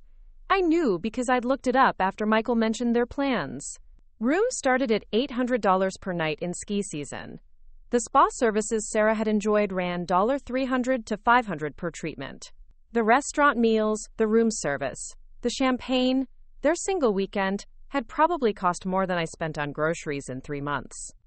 More than I'd just paid Carmen for 3 days of post-surgical care. More than I had in my checking account after paying for the home health aid. But what really broke my heart wasn't the money.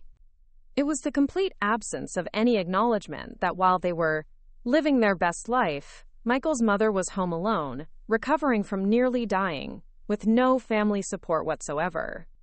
Not one photo mentioned me.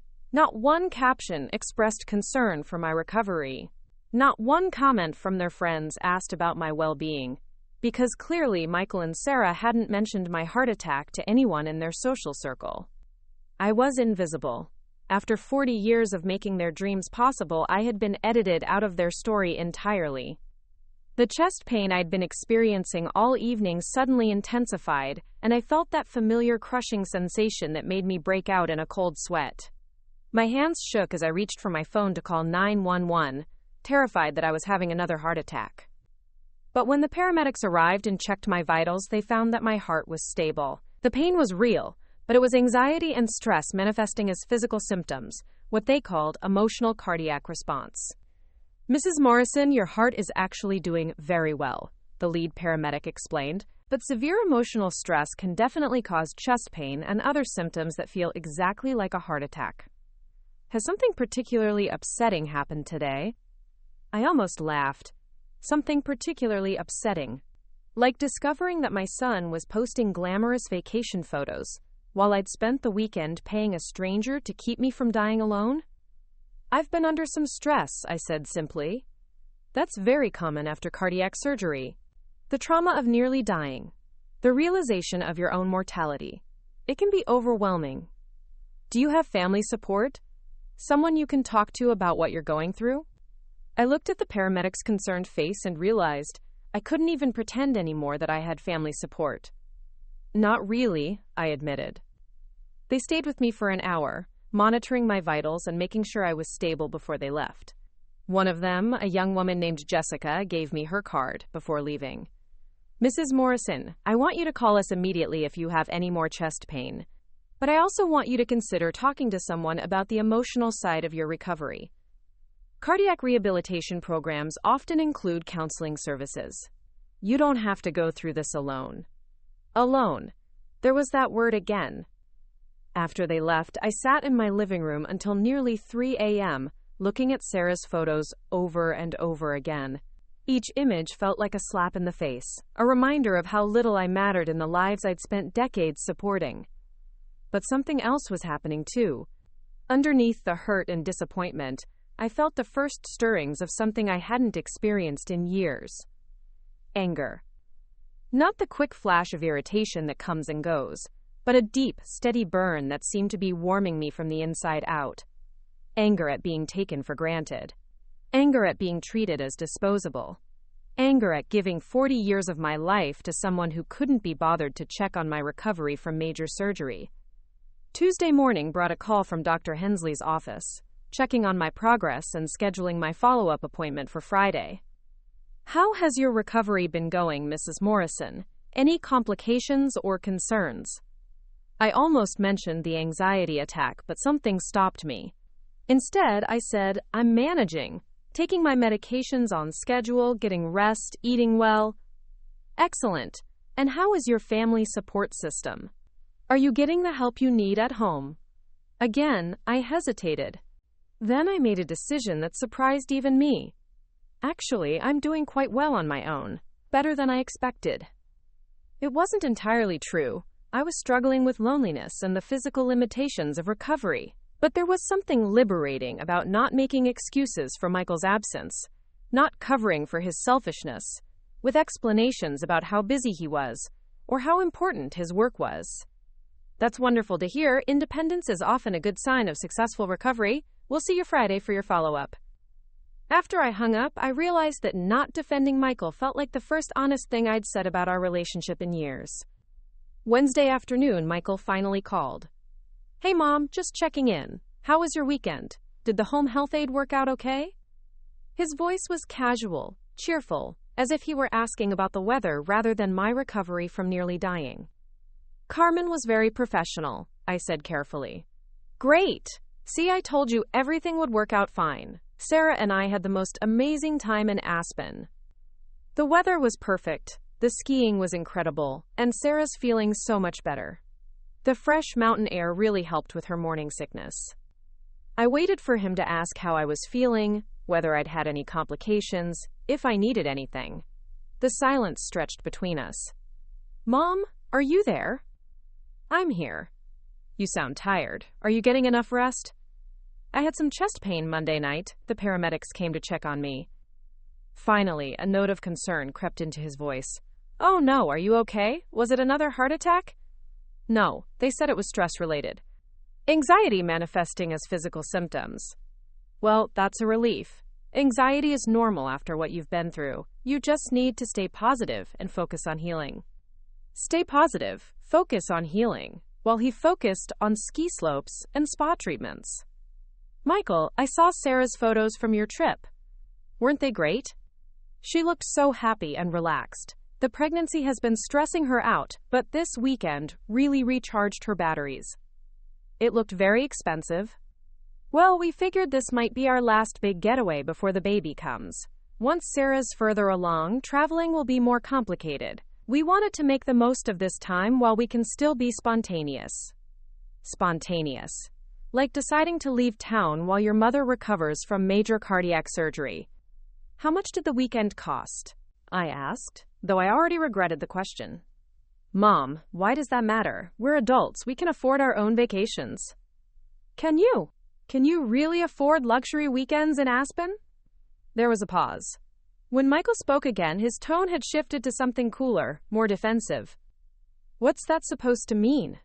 "It means that for 40 years, I've funded your lifestyle, your education, your business, your wedding, your house, your cars. Every major expense in your adult life has involved my money. And now you're telling me you can afford spontaneous weekends at luxury resorts while I'm paying strangers to take care of me because my own son is too busy skiing?" "Mom, that's not fair. All that money you gave me was for investments in my future. Education, business expenses, those were necessary for building my career. This trip was just a personal vacation. There's a difference." "Is there?" "Because from where I'm sitting, it all looks like my retirement money funding your lifestyle while I recover from a heart attack alone." "You're not alone. You had the home health aid." "That I paid for myself." "Mom, you're getting upset over nothing. Sarah and I are entitled to have a life, to enjoy ourselves. We can't stop living just because you've had a medical issue." A medical issue. That's what nearly dying had become in his mind. A minor inconvenience that shouldn't interfere with their vacation plans. "Michael, do you hear yourself right now? Do you hear how you're talking about your mother's heart attack? I think you're being overly dramatic about this. The surgery was successful, you're recovering well, and now you're trying to make me feel guilty for taking a weekend trip with my pregnant wife. That's not reasonable, Mom." Overly dramatic. Unreasonable. The same words he'd used when I'd asked him to stay in town during my initial recovery.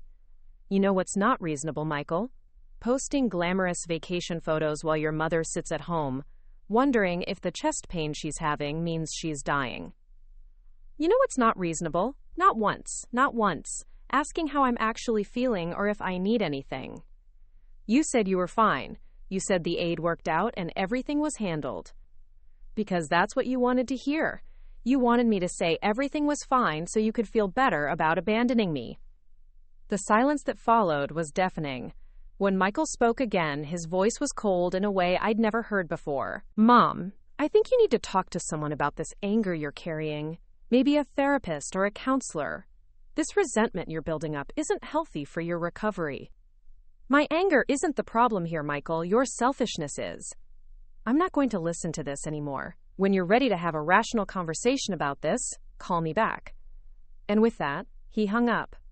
I sat holding the phone for a long time, staring at the disconnected call screen. In 40 years of being his mother, Michael had never hung up on me. We'd had disagreements before, but they'd always ended with apologies and reassurances of love. This felt different. Final. That evening, I called my neighbor Barbara Chen, the 78-year-old retired librarian who lived 3 houses down and had been bringing me soup and checking on me since I'd come home from the hospital. "Eleanor, how are you feeling tonight? You sound upset." "Barbara, can I ask you something? Am I being unreasonable to expect my son to be more involved in my recovery?" There was a pause. Barbara had lived next to me for 15 years. and she'd watched the dynamics of my relationship with Michael evolve over time. She'd seen how often I drove to Denver to help with his various crises, and she'd noticed how rarely he visited me. "Eleanor, honey, what exactly has Michael done to help you since your surgery?" "Well, he called to check on me a few times." "And what has he done practically? Grocery shopping? Transportation to appointments? Helping around the house?" "I hired a home health aide for the weekend." "You hired and paid for your own post-surgical care?" When she put it that way, it sounded even worse.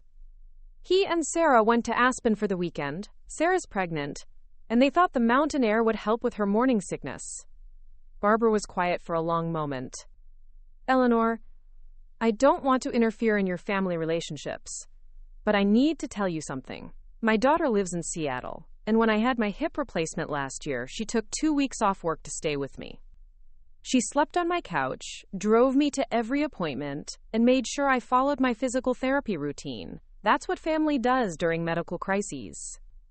But Michael has a demanding career, and Sarah's pregnancy is high risk." "Stop," Barbara said gently but firmly. "Stop making excuses for behavior that you would never accept from anyone else. If a friend treated you this way, would you defend them?" Quote, "I thought about that. If any of my teacher colleagues had abandoned me during a medical crisis to go on vacation, I would have been hurt and angry. I wouldn't have made excuses for them or blamed myself for being unreasonable." "No," I admitted, "I wouldn't." "Then why are you accepting it from your son?" It was a question I couldn't answer. Or rather, it was a question with an answer I wasn't ready to face yet. Thursday morning brought another realization when I tried to go grocery shopping for the first time since my surgery. I made it halfway through the store before the fatigue hit me like a wall.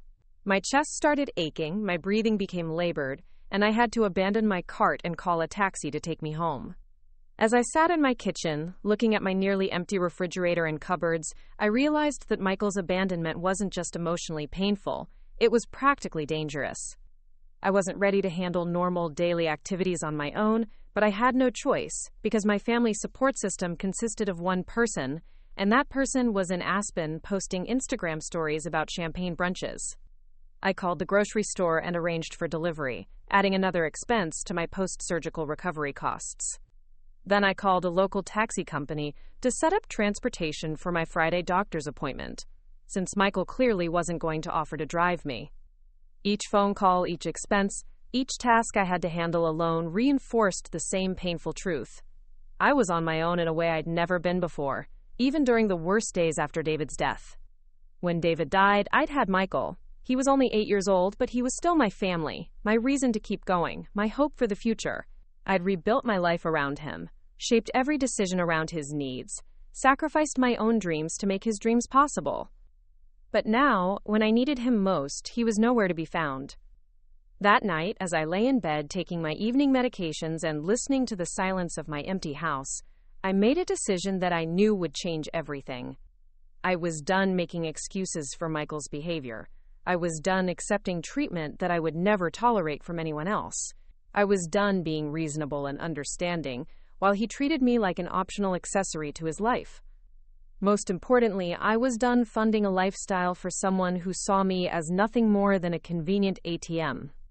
It was time to see what happened when the ATM stopped dispensing cash. But first, I had to survive Friday's doctor's appointment and learn whether my heart was healing properly. Because if I was going to rebuild my life from scratch at age 70, I was going to need all the strength I could get. What I didn't know yet was that Michael's selfishness was about to reach levels that would shock even me. And when it did, it would finally give me the clarity I needed to take action that would change both our lives forever. Friday morning arrived with the kind of bitter February cold that seemed to seep through the walls of my house despite the furnace running constantly. I'd been awake since 4 a.m., not because of pain or medication schedules, but because sleep had become elusive since my conversation with Michael. Every time I closed my eyes, I heard his voice saying, "medical issue," and "overly dramatic," words that cut deeper than any surgical incision. My follow-up appointment with Dr. Hensley was scheduled for 10 a.m., and I'd arranged for a taxi to pick me up at 9:30. As I waited by the front window, watching for the cab, I noticed Barbara Chen bundled up in her winter coat, making her way carefully up my front walk. "Eleanor, I brought you some homemade chicken soup," she said when I opened the door, holding out a covered pot that was still steaming. "And I wanted to check on you before your doctor's appointment. How are you feeling this morning?" The simple kindness in her voice almost brought me to tears. Here was a 78-year-old woman with arthritis, braving the February cold to bring soup to a neighbor, while my own son couldn't be bothered to drive an hour to check on my recovery. "Thank you, Barbara. That's incredibly thoughtful. Have you heard from Michael since we talked?" I shook my head. "Not since he hung up on me Wednesday night." Barbara's expression tightened. "Eleanor, I've been thinking about our conversation, and I need to tell you something that might be hard to hear. I've watched your relationship with Michael for 15 years now, and this pattern isn't new. It's just more obvious now because of your medical crisis." "What do you mean?" "I mean that Michael has been taking advantage of your generosity for a very long time. Do you remember when he needed money for his business startup? You came home from that meeting with your financial advisor looking like you'd aged 5 years. When he got married, you stressed yourself sick trying to cover those wedding expenses. Every time he's needed something, you've dropped everything to help him. But when have you ever asked him for anything?" I wanted to defend him, to explain about his demanding career and Sarah's high-risk pregnancy, but the words wouldn't come. Because Barbara was right. In 40 years of being Michael's mother, I could count on one hand the number of times I'd asked him for help with anything. I always believe that's what mothers do. We give without expecting anything in return.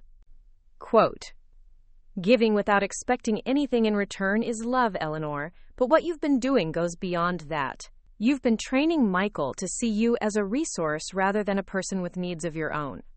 The taxi pulled up outside, saving me from having to respond to Barbara's uncomfortable truth.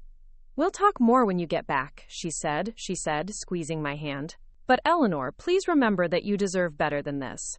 You deserve a son who cares about your well-being as much as you've cared about his." During the ride to the hospital, I found myself thinking about the early years after David's death, when Michael was just a child and our relationship was simpler. Back then, he would climb into my lap when he was sad, tell me about his day at school, help me plant vegetables in our garden. When had that sweet little boy become a man who could dismiss his mother's near-death experience as a medical issue? The transformation hadn't happened overnight. It had been gradual, almost imperceptible, like the way a shoreline erodes, grain by grain, wave by wave, until one day you look up and realize the landscape has completely changed. Dr. Hensley's examination revealed that my heart was healing beautifully. The stents were functioning perfectly, my blood pressure was stable, and my recovery was progressing exactly as hoped. "Mrs. Morrison, you're doing remarkably well. Your heart is strong, and if you continue following your medication regimen and gradually increase your activity level, I expect you'll make a full recovery." "That's wonderful news, doctor." "However," she continued, reviewing my chart, "I noticed some concerning notes from your emergency room visit Monday night. You experienced what appeared to be cardiac symptoms that turned out to be anxiety-related?" I nodded, feeling embarrassed about the incident. "That's actually not uncommon after major cardiac surgery. The psychological impact of nearly dying can be just as significant as the physical trauma. Tell me, how is your emotional recovery going? Do you have good support systems in place?" The question hung in the air between us. I could lie, as I'd been lying to everyone, including myself, for the past week. I could make excuses for Michael's absence and pretend that everything was fine. Instead, I found myself telling Dr. Hensley the truth. "Not really. My son lives in Denver, but he's been unavailable since my surgery. His wife is pregnant, and they've been focused on that." "Doctor." Hensley set down her pen and looked at me directly. "Mrs. Morrison, I want to be very clear about something. The next few weeks of your recovery are critical, not just physically, but emotionally. Isolation and stress can significantly impact cardiac healing. Do you have other family members or close friends who can provide support?" "I have some wonderful neighbors who've been helping." "That's good, but I'm also going to refer you to our cardiac rehabilitation program. It includes not just physical therapy, but counseling services specifically designed for heart attack survivors. Many patients find it helpful to talk with someone about the emotional aspects of recovery, the fear, the anger, the sense of vulnerability that comes with facing your own mortality." As she wrote out the referral, Dr. Hensley continued, I also want you to consider that this experience might be showing you some truths about your relationships that were always there, but perhaps not as visible before. Medical crises have a way of revealing people's true priorities.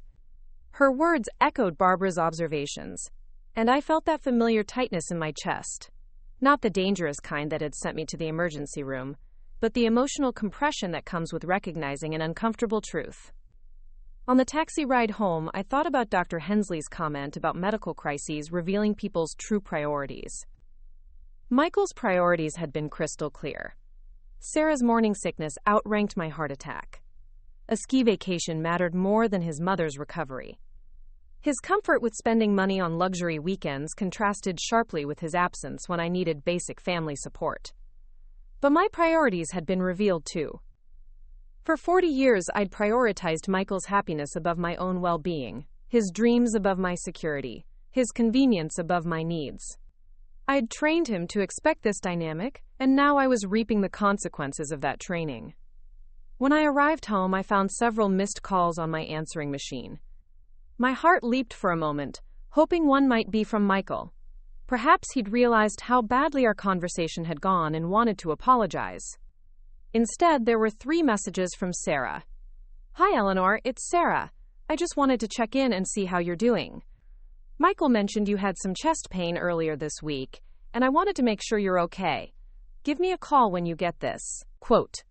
The second message, left an hour later. Eleanor, it's Sarah again. I'm a little worried since I haven't heard back from you. Could you please call me? I know things got a bit heated between you and Michael, and I'd like to talk about that if you're up for it.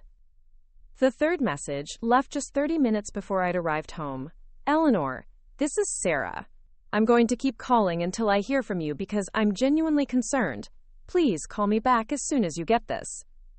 I stared at the answering machine, confused. In the 3 years since Michael and Sarah had been married, she'd never called me independently. Our communication had always been filtered through Michael, holiday plans, gift ideas, family updates. Why was she suddenly so concerned about my well-being when her husband couldn't be bothered to check on me? I called her back, and she answered on the first ring. Eleanor, thank God I've been so worried about you. I'm fine, Sarah. I just got back from my follow-up appointment with the cardiologist. Everything looks good.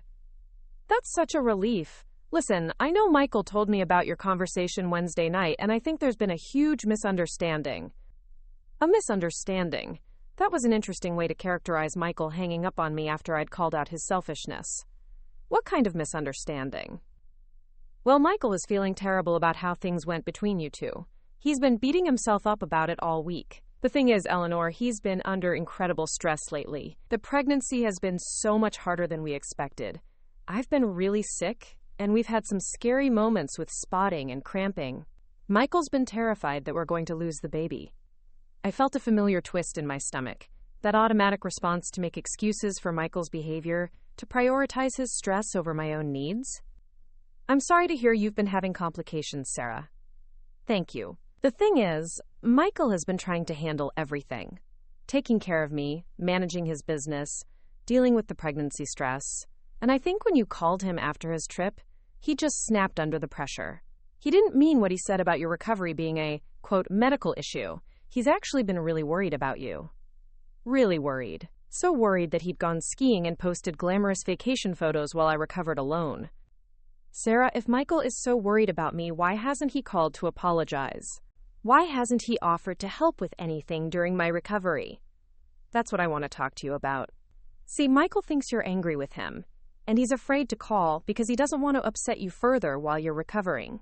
He asked me to reach out because he thought you might be more comfortable talking to me. The manipulation was so smooth, so practiced, that I almost fell for it. Michael was repositioning himself as the victim, the stressed-out expectant father who was too worried about upsetting his fragile mother to actually contact her. Meanwhile, Sarah was being used as an intermediary to manage his guilt without requiring him to take any actual responsibility. Sarah, I appreciate you calling, but if Michael wants to apologize for hanging up on me, he can call me himself. Of course, you're absolutely right. But Eleanor, there's something else I wanted to discuss with you. Michael told me about the conversation you had about money, about the help you've given him over the years. Here it was, the real reason for Sarah's sudden concern. What about it? Well, I think there's been a misunderstanding about our financial situation. Michael is doing really well with his business, and we're not struggling the way you might think we are. The Aspen trip wasn't some frivolous expense. It was actually a business trip. Michael was meeting with potential clients who have vacation homes there. The ski resort, the restaurants, the hotel, those were all business expenses that will be tax deductible. The lie was so brazen, so easily disprovable by Sarah's own Instagram posts, that I was momentarily speechless. Sarah, I saw your social media posts from that weekend. There was nothing business-related about prenatal spa treatments and romantic room service dinners. There was a pause. When Sarah spoke again, her tone had shifted slightly. Well, okay, it wasn't entirely business. But Eleanor, the point I'm trying to make is that Michael and I are financially stable now. We're not the struggling young couple we were a few years ago. We can handle our own expenses. Then why do you keep asking me for money? We don't ask you for money, Eleanor. You offer to help, and we appreciate it, but we've never demanded financial support from you. The rewriting of history was breathtaking. Every request for tuition money, business funding, wedding expenses, house down payments, all of it was being reframed as my idea, my insistence on helping rather than their request for support. Sarah, 3 months ago, Michael called asking for help with the down payment on your new house. He mentioned that you'd offered to help, and we thought it would be a nice way for you to be involved in our new home. We could have gotten a larger mortgage if necessary. And your wedding expenses? Again, you offered to contribute, and we thought it would be meaningful for you to be part of our special day. Every conversation, every request, every financial crisis that had resulted in my depleted savings, all of it was being recast as my generous offers rather than their desperate asks. Sarah, are you seriously telling me that in 3 years of marriage, you and Michael have never actually needed my financial help? What I'm telling you is that we've never wanted to be a burden on you. When you offer to help, we accept because we know it makes you feel good to contribute to our happiness. But we've never required your support to survive. The cruelty of it took my breath away. Not only were they rewriting history to absolve themselves of any guilt about taking my money, but they were suggesting that my financial support had been nothing more than an indulgence, a way for me to feel useful rather than a genuine response to their needs. So when Michael called me desperate about business startup costs, crying about how he couldn't launch his career without my help, that was just him being dramatic? Eleanor, I think you might be remembering those conversations differently than they actually happened. Michael has always been grateful for your generosity, but I don't think he's ever been desperate for your help. I closed my eyes, feeling dizzy. Was I going crazy? Had I imagined the tears in Michael's voice when he'd called about tuition money? Had I misremembered the panic in his tone when he'd needed wedding expenses? Was my memory failing, or was Sarah gaslighting me so skillfully that I was starting to doubt my own experiences? Sarah, why are you telling me this?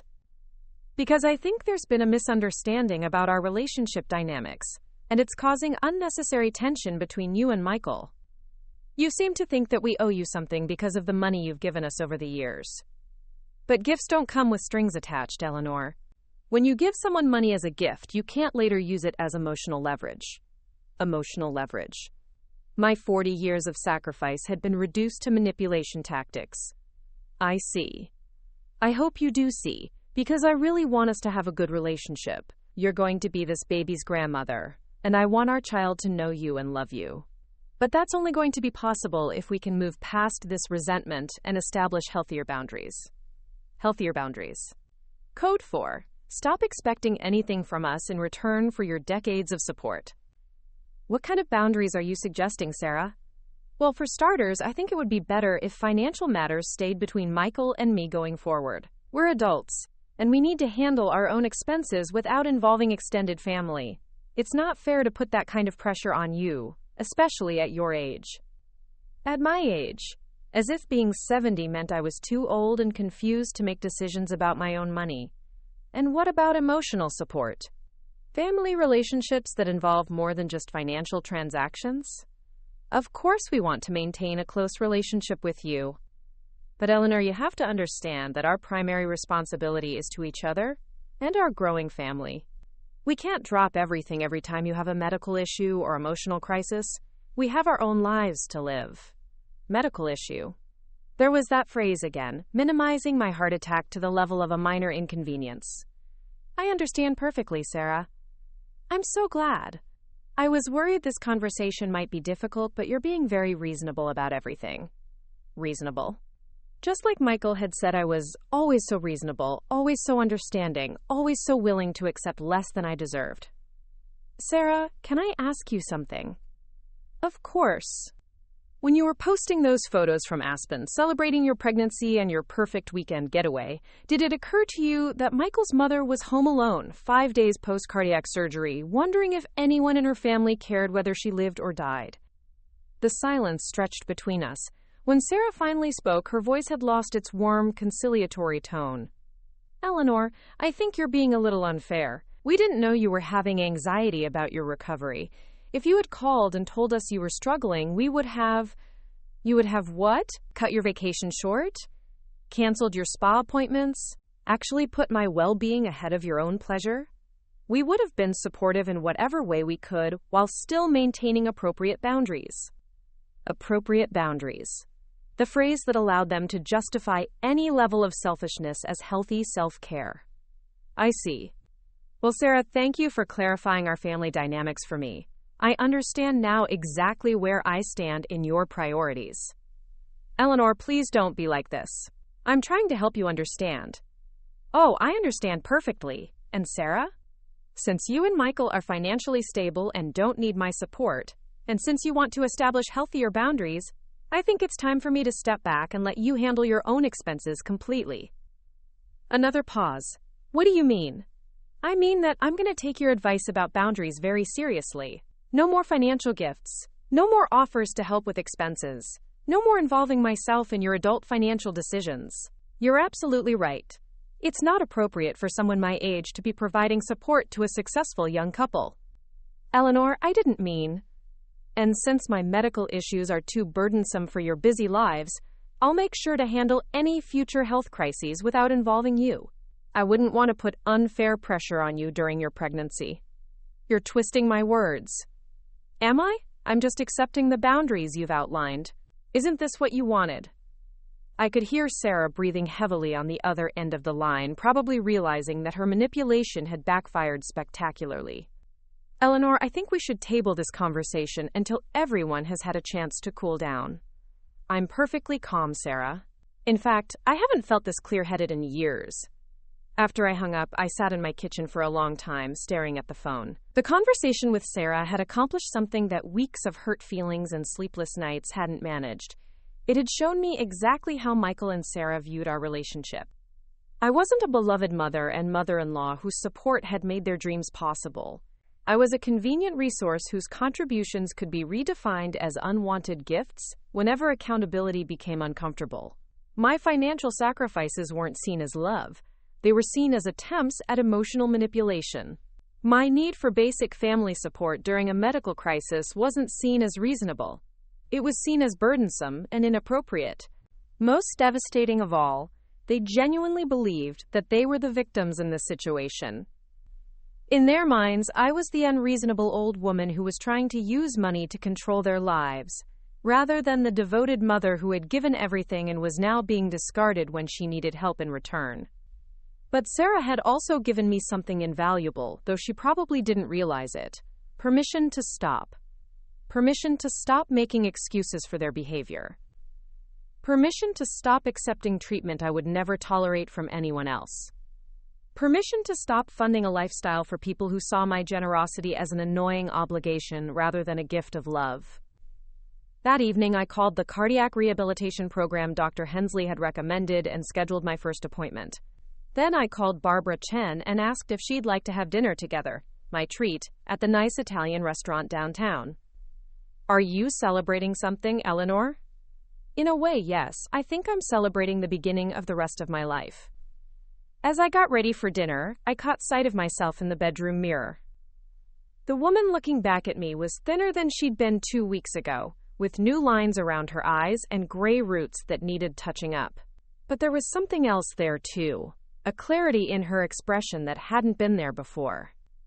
For the first time in 40 years, I was seeing my relationship with Michael exactly as it was, without the filter of maternal love and misplaced guilt. And while the truth was painful, it was also liberating. I was done being reasonable. I was done being understanding. I was done accepting crumbs of affection from people who had feasted on my sacrifices for decades. Most importantly, I was done waiting for Michael to become the son I deserved. Instead, I was going to become the woman I should have been all along, someone who valued herself enough to demand better. The transformation was just beginning, but I could already feel the difference. For the first time since David's death, I was putting my own needs first. And it felt wonderful.